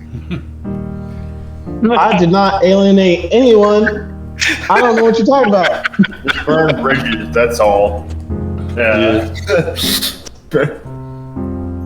So how are you all amassing how are you all obfuscating the fact that you all are ambulatory corpses? Just in case. I'm driving with a computer in the passenger seat. Everybody else is hiding under all the crap that I brought. So I have a Yeah, that sounds right. I have a dresser full of clothes, a whole bunch of random shit for the 2 projects, another computer, and a laptop. So they all get in, and I cover them up with all that random shit. So I look like a college student moving from point A to point B. Okay. Excellent. We're going to have you, as the only ambulatory person and a capable person in this situation, Marcus, would you be so kind as to roll first thing Wait, first? question: is part of my face burned? You're Yes. all burned. Well, Yeah. yeah, that's what I thought. As Again, the only capable person in this situation, whenever you hide the attributes of your life being amassed in this vehicle, Marcus, the first things first, we're going to need you to roll a wits plus drive. And if you receive any successes above 3, I'll need you to roll for intelligence plus subterfuge.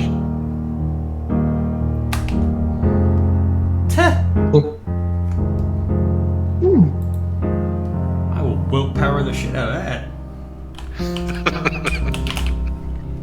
is there a way to help the portrait with these rolls or no? Woohoo!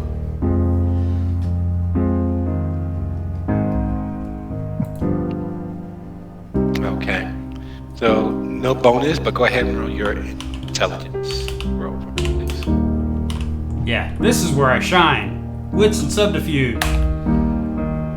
What's your fuge?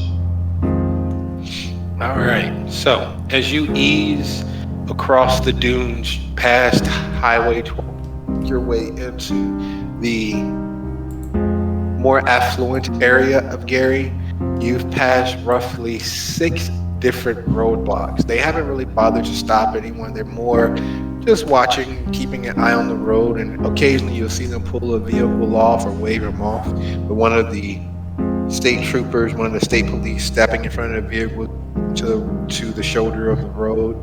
As you pass the last one, the city is quiet. It's one of those quiets that in every movie, in every book, in every TV series that has some unknown character says it's too quiet. The reason why Gary has declined as far as it has and died is that the bulk of the citizenry are unable to leave. The affluent, or the truly former affluent members of Gary have for the most part already vacated. It's the nouveau riche, or those that remain. Everyone else doesn't have the ability financially to pick up and move stakes for the most part. You know, there are always your few holdouts who are loyal to their city, who have hope that it'll keep being a city in motion and hope that motion takes a turn upwards. But for the most part, going broke in Gary is a good way to die in Gary. And that's what most people have dedicated themselves toward, realizing there is no other place for them. A place where they, 1, would either be accepted in Indiana, or 2, could afford, or 3, be able to survive. There's a hardiness that comes from knowing that your city is dying or dead. There is a survivor's instinct, and that same instinct has settled over Marcus. So as the streets are far quieter than they should be, he realizes all too late as he pulls to a stop in front of Mason's McMansion. Vehicles on the street are as easy to follow as if someone painted them in day-glow colors. As you ease to a stop in front of Mason's mansion, you realize that the conversations you had tonight, there's only one party that gave you the opportunity to prepare yourselves for what could come. And that was Silk. She said you had tonight and tomorrow. The other person, the other party, made a declaration, made a statement. And one of the first steps in destroying, finding boundaries of it, which would require, and as that thought settles in and before that thought completed, Marcus looks in the mirror and realizes there are a Penske truck half a block behind him. And The fuck was that? there are two people in the truck as it eases past him, dressed in brown, in a brown, average, everyday uniform. As they pass the vehicle that Marcus is driving, the driver waves his left hand out the window, and they continue.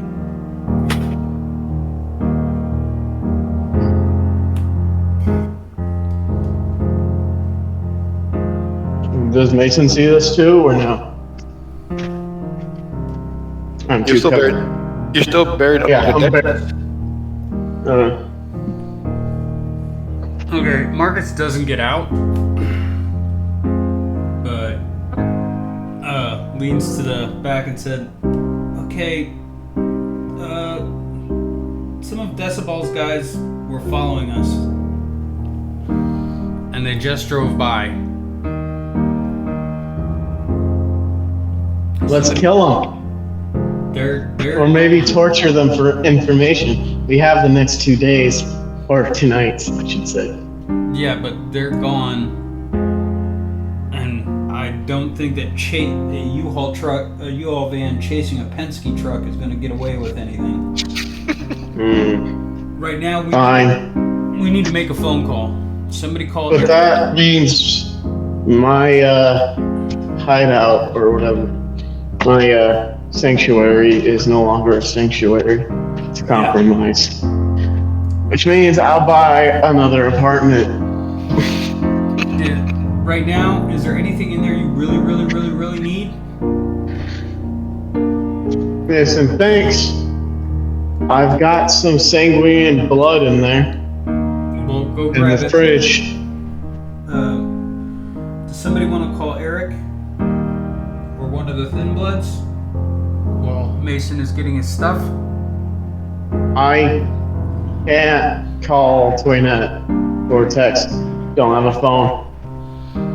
Crap.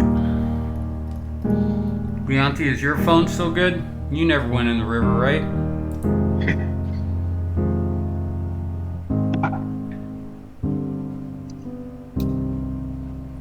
Leonti?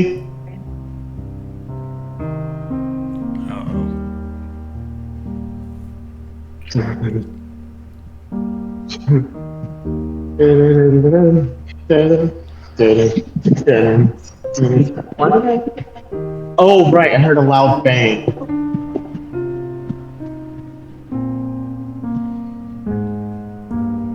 Let me go. Leonti, you still there? I think his computer shut down, or what's it?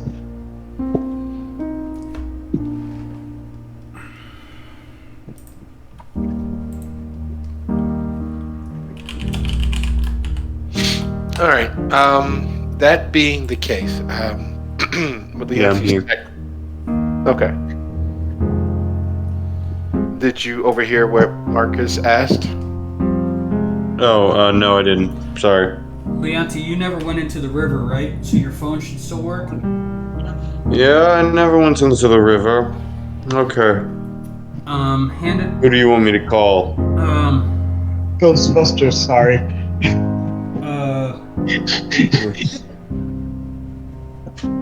Ben knows. No, it's me. Here, give me the phone. I'm gonna call Eric from the Thin Bloods. Got it. Here. And see if he answers us.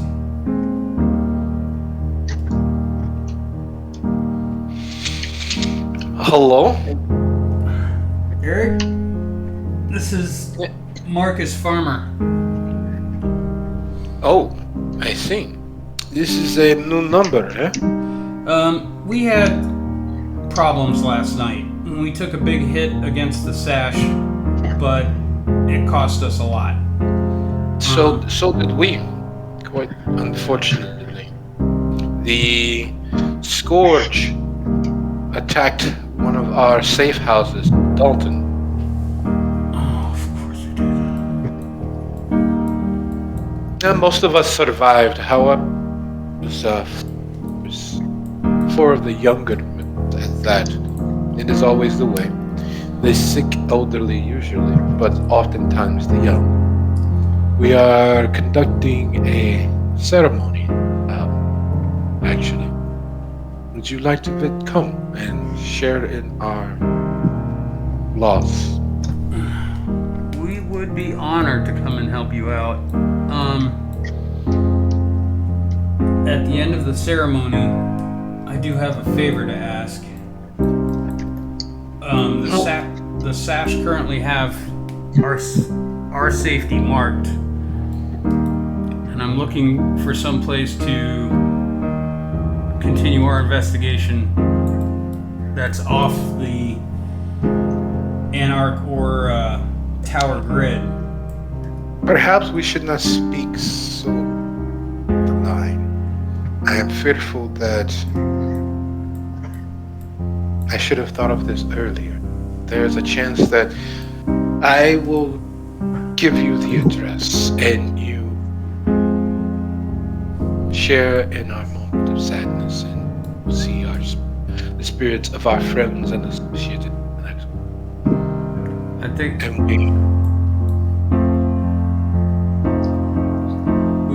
we would definitely come to you. excellent. I'm not sure how familiar with the Dalton area. However, there is a landmark known as the Sunrise Sunset. We will our ceremony will begin within the next hour and a half. It should not take you that long to get here. It's off of Lincoln Avenue and Jeffrey. You'll know it when you arrive. It is the largest cross in the Oakland Cemetery.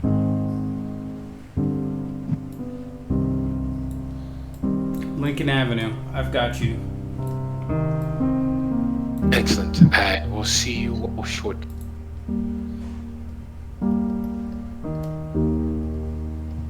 Oh god, I hate getting to Dalton.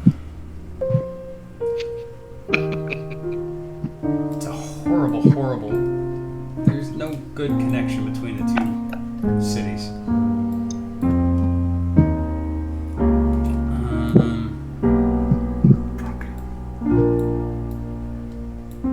I am going to. We know that they're active at the airport, so I'm going to drop down the 65 to the 94 and use the 94 to cross.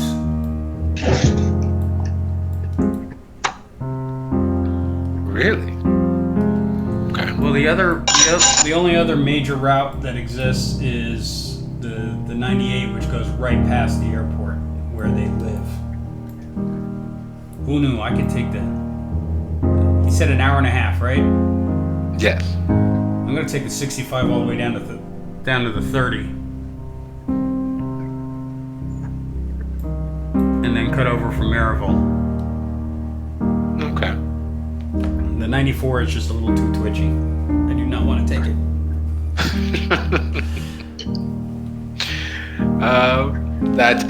That's actually apropos. Yeah, that works. The chances of running into state troopers once you cross roughly central gets smaller and smaller because it is a watched area, but no one's foolish enough to stick their hand into the lion's mouth more than once at least. So as you exit Gary, there is an immense feeling of a weight being lifted. You see less red and whites in the distance. You see less roadblocks and traffic stops set up. And you see, most importantly, the very architecture begin to change. Bulgaria is just as Midwest as any other area around. It sought and seeks to be an actual power. It reached beyond itself, so the buildings are square and tall, and even the single rise branch style home cottages are taller and slimmer than most other architectural styles in the area. But once you get closer to Illinois, once you cross over, watch as the home becomes squatter and squarer, closer to the ground, as if they don't have any aspirations or any goals above being where they are. There is an immediate lifting of spirits. The night is as dark. Tomorrow doesn't seem as bleak. And before you know it, you are arriving at the Oakwood Cemetery. It is the sunrise sunset is, well, it's impressive for what it is. It is a huge cross adorned in lights. And as you all ease off of Michigan City Road to where it becomes Lincoln Avenue, realize that Oakland is a city of the damned. It is a city unto itself, a city of the dead, and the care that has been taken with the headstone, the mausoleums, and the fact that the cemetery is lined not with abandoned open space, but there are people that live directly across the street from the cemetery. There's neighborhoods and life and their vitality.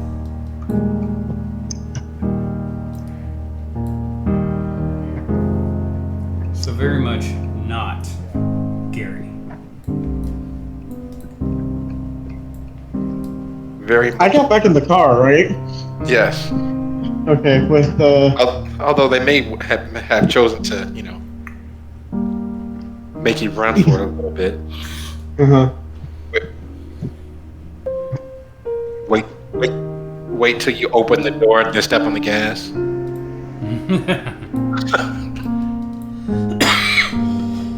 But yeah, you guys are able to take in that very real. And yes, Deontay, it is very, very weird. Most cemeteries are set off in the distance or set away from the living inhabitants, but Oakland is different.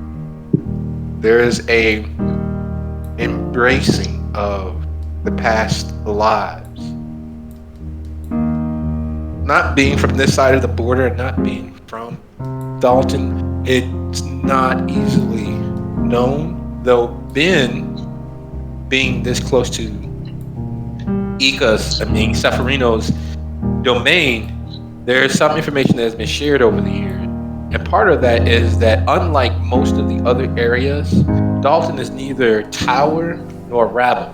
Dalton is an independent city unto itself, led in the most old-fashioned style Senate, with the head being Geneva, the Dom of Dalton. She has a crew of advisors that stand above the Senate in advising them directly, but they also have a Senate which gives voice to the people's wants, which gives a oversight for anything the Dom may do that would endanger the village as a whole. And they embrace themselves, embrace working together towards a goal. And as you all ease into the cemetery, you see that there on Street Road are several different vehicles stretching through all strata of life. Very, very affluent, money, Benzes and what have you, to the new, cheaper Prius or Scions. You see, so a few old trucks, a few newer trucks, SUVs. It is a lot of people, and they're standing near the sunrise, sunset, the cross, There are 4 urns, 4 earthenware jars lined at the base of it. All exit the vehicle. I park not close to the ceremony so that the van's engine doesn't disturb what they're doing.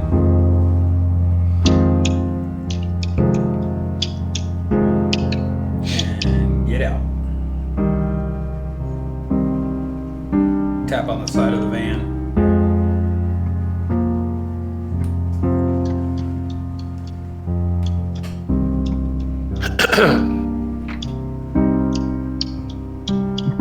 Eric smiles as he catches sight of Marcus. Is Marcus the only one inside of it? I immediately look around for Toinette. She's there. She's not far from Eric at the front of the congregation. Do you get out? Are you staying in the van? Is everybody else? Yeah, I get out of the van unless someone says stay in the van. Yep, Ben gets out. Yeah. Enoch gets out. Joshua Lumber is not far behind.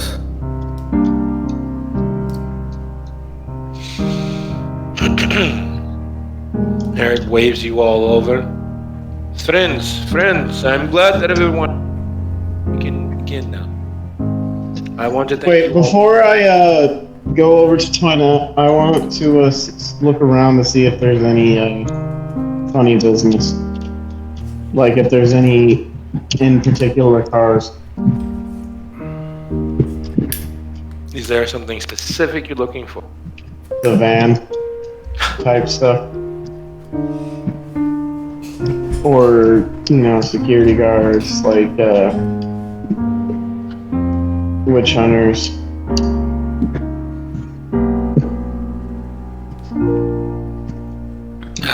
With There is nothing immediately that would stand out, but if you would like to risk a wits plus intuition.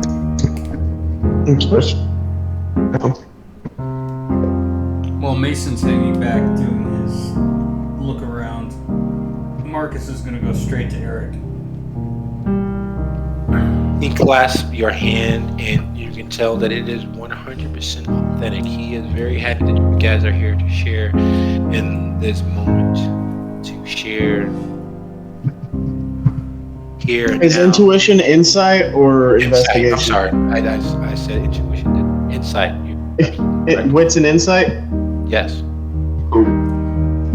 Which means that is nice and high.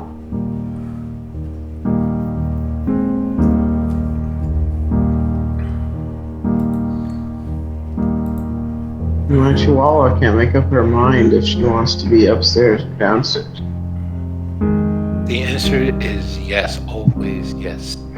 Well, I mean, it's only 3 steps, but she's blind, so she's just whining at the edge of the stairs there. I'm never doing willpower again. I see no point if it's just gonna roll the same dice. Well, It's very rare. It rolls That 12. is the risk of taking that gamble.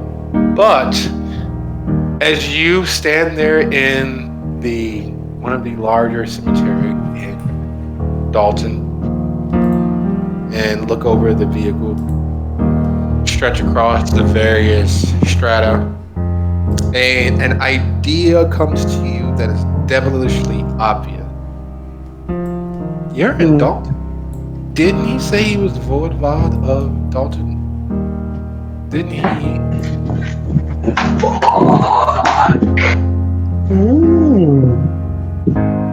We can potentially take out a threat. Yeah, while you're here, you can scout around, find out where his territory is, and storm the castle.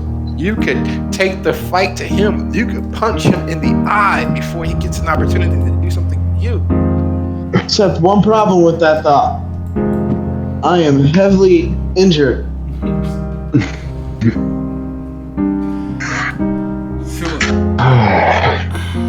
So when Eric takes my hand, I'm like, we're honored we could join you in remembering your friends tonight.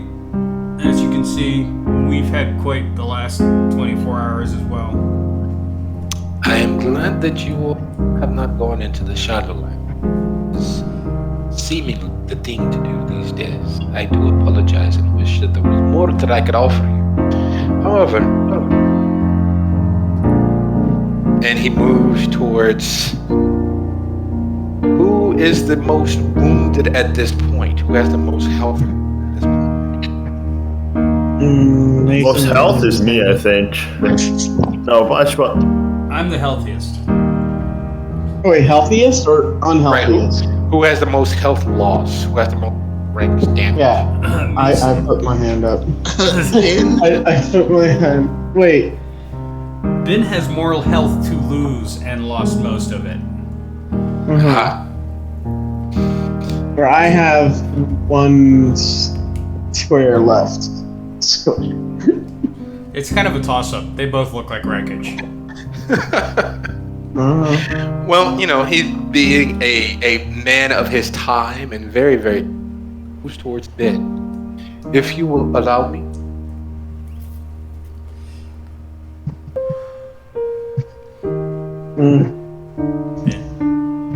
Just kind of nods and goes along with whatever because she's still kind of fuzzy-brained right now. yeah, Mason trusts the thimble, so he's like, okay. He bites into the webbing between his thumb and his forefinger and causes his blood to begin to well. As it wells up, you see that it is neither as thick and viscous as vitae, but neither as thin and watery as actual blood. It is that emulsion of the two. And as such, it smells like a fast food burger when you're starving, which means it's delicious, but not as delicious as if you had the opportunity to go to a 5-star restaurant or to cook it yourself to your specifications. It is good. It is great even in this moment. No, there's a part of you. You know, maybe they used a little too much basil, maybe they didn't use enough seasoning, and that's going through your mind as he steps closer and extends that bit webbing towards you with the viscous bloody vitae welling up. As it is not much in the grand scheme of it. But, and he extends his hand closer and closer to Ben's mouth.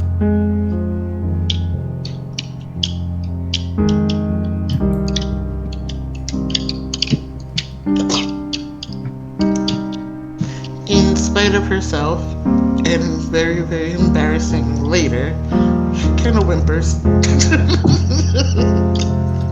and latches on, very much like a viper striking. Why don't you actually whimper?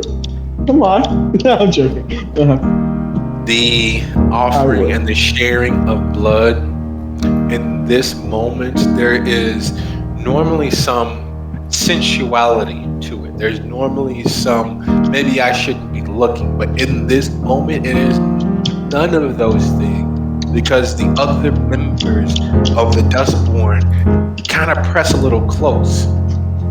They each begin humming under their breaths. There's a moment shared that is borderline religious, as he has found a way to pour more of himself into those few droplets of bloody vitae that you have ever had before in life. You are literally and actually bringing into yourself life, which should be an impossibility. If you could glow, you would be doing so right now. It is as close as you have ever been to touching the very will to live. The very driving survivor's instinct to seek happiness and continue. What's your resolve? Let me take a quick peek. Of 2. Oh. You are overcome with the emotion of survival. You are overcome with the feeling of living because there is so much more to do. You are overcome with the very, very real pulse of life for a second. It feels as if your body grows a little warmer, grows a little more alive, as if you can feel your heart beating in your chest and your lungs expanding as it rouse the blood, but have in fact not.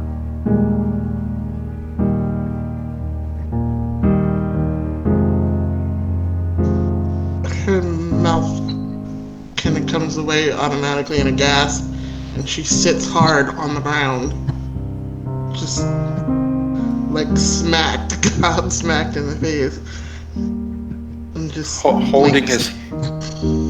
his hand, he stops the blood flowing, and then he looks to Toinette, then looks to Mason. Who's standing next to her?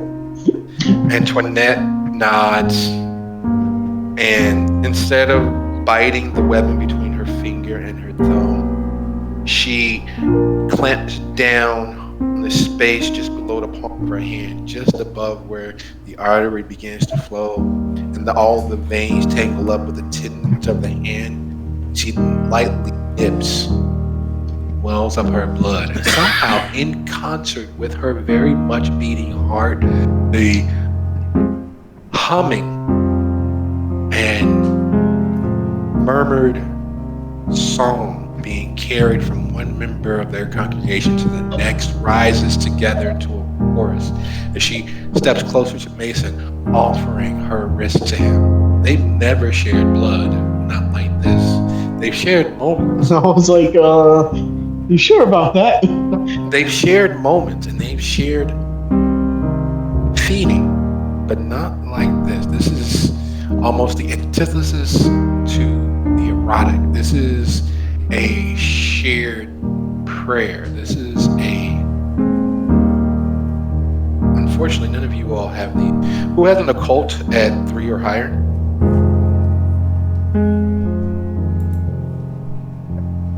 My cult's 1.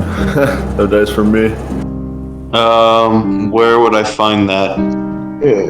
You have skill. Oh, it's a skill. Let's see. Oh no, I don't have any occult, Yeah. unfortunately. I mean, McGinnis doesn't have any either. All right, Josh, you're the only one that has the opportunity. Would you be so kind as to go ahead and roll your Roll a crit. intelligence and occult? Your difficulty is 3.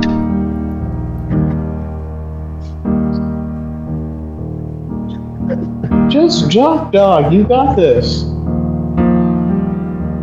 Damn it. You grow hungrier. Your beast crawls closer to the surface of you. Okay, now don't blow up a restaurant like I did. It is wholly 100% in need of release, and its nettling, continuous, succulent roar in your ear has you thinking back to one of the few moments you and your sire shared that was not remotely antagonistic, which was not even remote negligent. You all entered into a cathedral a few nights before your dismissal, before your escape, before your freedom.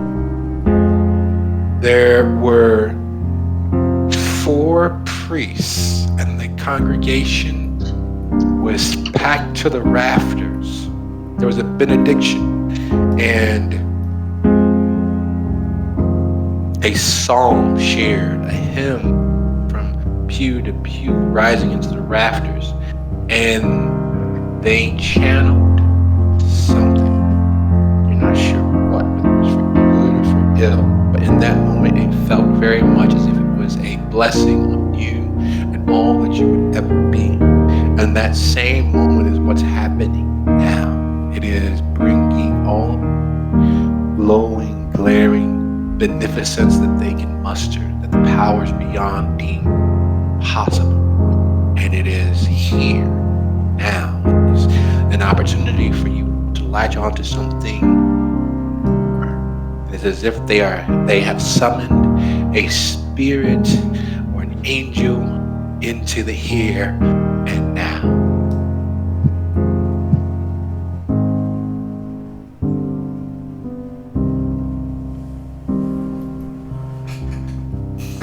Joshua just looks wide-eyed in surprise that measly thin bloods anything like this.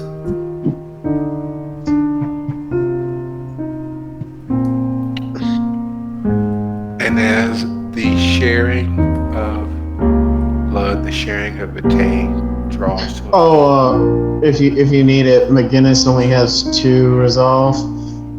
Yeah, no, I had already taken a gander, and Yeah. no, he is overcome with the very. This is as close to living as he has ever been, because even in life he didn't take, even during his breathing days, he didn't quite take into fact the ramifications of what life was. He was seeking those feelings, seeking moments of excitement, getting a chance to get out there and pull himself up by the bootstrap and actually live, and in doing so, chasing the raspberry and attempting to clamp onto every moment, to see every second. He realizes that it missed him, that he missed it, that he, much like magic, the more you attempt to hold it, the less you actually have. And in seeking those wild, rambunctious, truly moments, his life disappeared. His life vanished. His life ended in a hedonistic embrace of all that he honestly was not. Marion, and this is the part that he has been suffering, trying to rectify. She didn't give him forever. She took forever from him. This facsimile of a life that he's nearly 100 years is not actually life. It's close. But it might as well not be in the grand scheme of things, because all of those moments that he was seeking, all of that life he was attempting to seize and latch onto are gone. His world is gone. He is a void now. And he's never felt it more than when the spirit of life possesses him and moves through that reality, that understanding.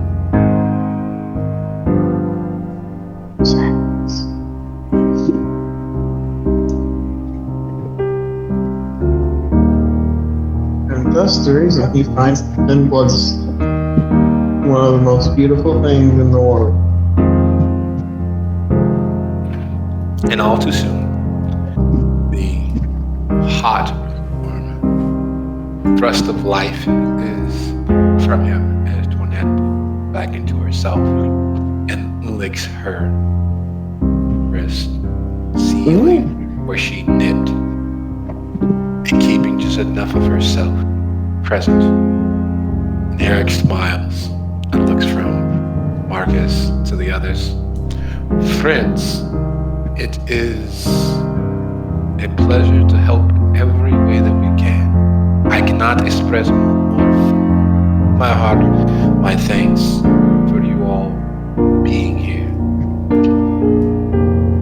And he raises both hands above his head so that all of the congregation steps back to the cross. It's a dark stone cross with what looks to be neons around its edge, but it's not. There's no power source, yet it illuminates the area. There's some light to it. Marcus immediately begins looking for a power supply, a power line, something. Maybe it's underground, but there's nothing going to it.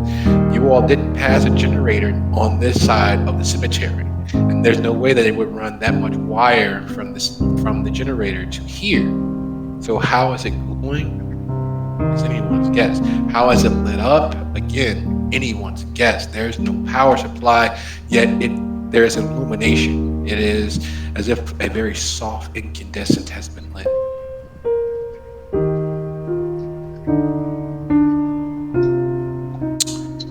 Friends, I want to thank you again. I mean this from the bottom of my heart because it is full. There is no other space within me. In my very long life, one of the oldest of us, these persons have proven themselves to be caring and loving and kind to not only me, but to each of you all. It hurts to know that these, our living friends, our extended family, might be gone forever, and that the rest of our days left here on earth will be in absence of them. It's hard and to force a smile in situations like that, but I am thankful for having the opportunity to know love. I thank all of the gods above for allowing me to meet them, to share in their grace, to spend time together here now. These persons and you all each add color to my days and to my heart. It hurts, but I will never doubt the will of the powers that be. I thank you all. I thank all of the spirits above, below, for every second and every word that I have shared with them and they shared with me. I hope that in all that may come to them beyond, that they exist in peace. The moment that he finishes speaking, there's a light wind that picks up, and the illumination of the sunrise sunset dims as if it's closing its eyes and bowing its head in prayer. And as that light dims, so too do each of the dustborn bow their head in prayer and in thanks. And as that feeling wells and swells, it reaches a crescendo. The wind in one last gust raises to the level high enough to cause Eric to slightly float for a second. And then nothing. The wind dies away, the glow of the cross fades, once more it's constant darkness.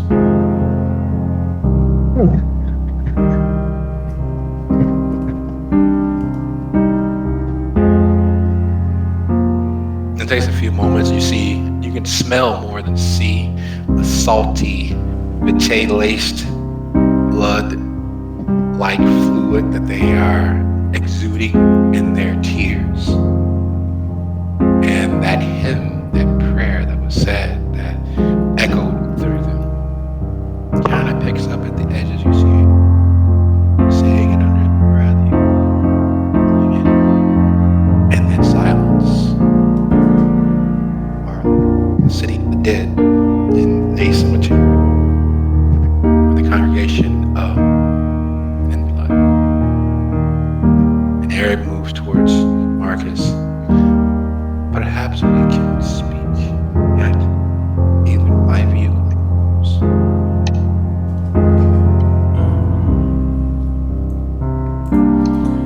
Yes, I think you're right. I think that would be best. Fewer ears, the better.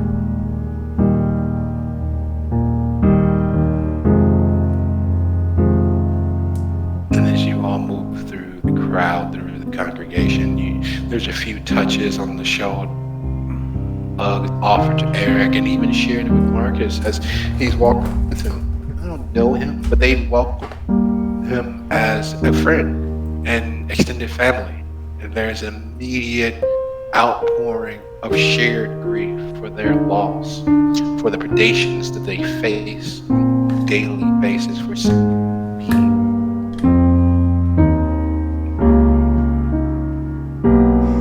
Who all walks with Marcus and Eric towards the vehicles? I'll I stay do. with Toinette. I'll stay with Mason. Sorry, no. I'll stay with Mason. And keep an eye out for anything. Joshua will do the same, Anyone. clutching his burns still from earlier. As you all stay and stay enmeshed in that moment, it is literally an outpouring of shared grief. They're taking solace and fellowship from each other. There are a few talks and a few conversations about, I know they may not have been doing the best of things, but they were doing what they could to survive. And it's hard out here, especially with our current state.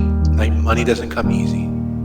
Time doesn't come easy. The opportunity to feed doesn't come easy for us. And even out here, they won't allow us to simply live. Like, we're less than them simply because that's not right.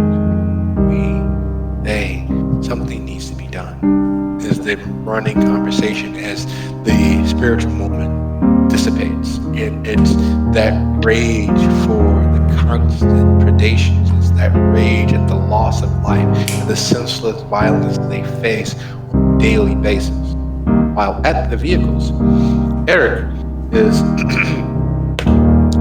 it really means a lot to us that you are able to share, be part of our fellowship. I understand that you have faced many things this evening yourself. And lastly, how can we help? I'm not going to be a vampire about this. I'm just going to tell you what happened and what we're looking for. Last night we were attempting to track the Sash, but they tracked us instead. There was, you may have heard it, it was probably on the news. They probably called it gas main explosion near the farmer's market. It was not a gas main explosion. It was a direct confrontation with my friends with the Sash. We managed to take out one of their really expensive and unfortunately heavy laden with explosives vehicle and their group leader. But in the doing, many of us got hurt. There were some political fallout that hit us tonight, and we've been cut off from some of our tower resources as well as other resources. So right now we're just looking for a place to hole up that is off the radar for vamps in general. That is poor timing indeed, my friend. I am sorry. Difficulties seem more aligned with who we are than you are. We do have a few places here in Dalton where we can lay low, though at the moment it may not be as safe. As I'm sure that you are aware that even here there are other denizens that go bump in the night. Our greatest advocate here in Dalton met her final death last night. She was accosted in her own domain by Lupins. We were on our way to assist as best as we could when we were victims to Alexa, to the scourge of the Chicago. We will miss Nicole more than I could possibly ever mention.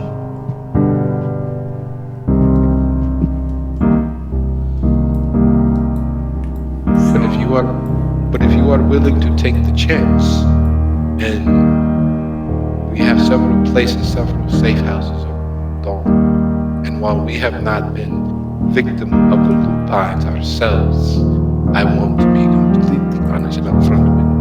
They are on a rampage. It seems as if someone has antagonized them. And unlike the previous years, their unspoken compact with Geneva is over. So we're out of one frying pan into another fire. But you won't be there alone. We will be And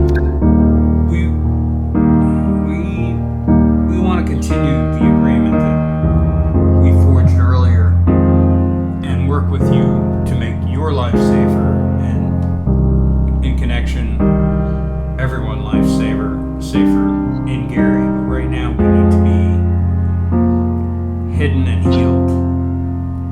And this can be a good thing. We will have a sleepover, the kids say. Gather your friends and associates. I will lead you to where I lay my head. I am in Dalton. I must unfortunately leave you in the hands of Toinette because I need to meet with the Hounds of Chicago tomorrow. I need to meet with their... I forget what name she gave me. I think it was Dippy. Anyway, one of the Hounds asked me that I can make an arrangement to potentially meet with Julian so that there's some understanding. So our few members that are remain in Chicago will have safer passage from Alexa. So I will take you, and then I will spend a few months, and then I must leave. Toinette knows us and we know her, so her company would be greatly appreciated as well as welcome. This is very, very good. Come, let us go. And with that, we draw our episode to a close with the coterie booting up so that they can make it to the safe house and ensconce themselves and enjoy relative safety for the evening, miss all of the troubles that are taking. So when we pick back up with our next episode, the coterie will be in Thornton Township in the village of Dalton. I want to thank you all. You have a nice evening. You too.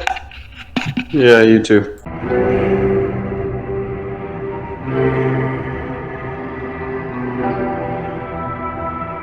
Thank you.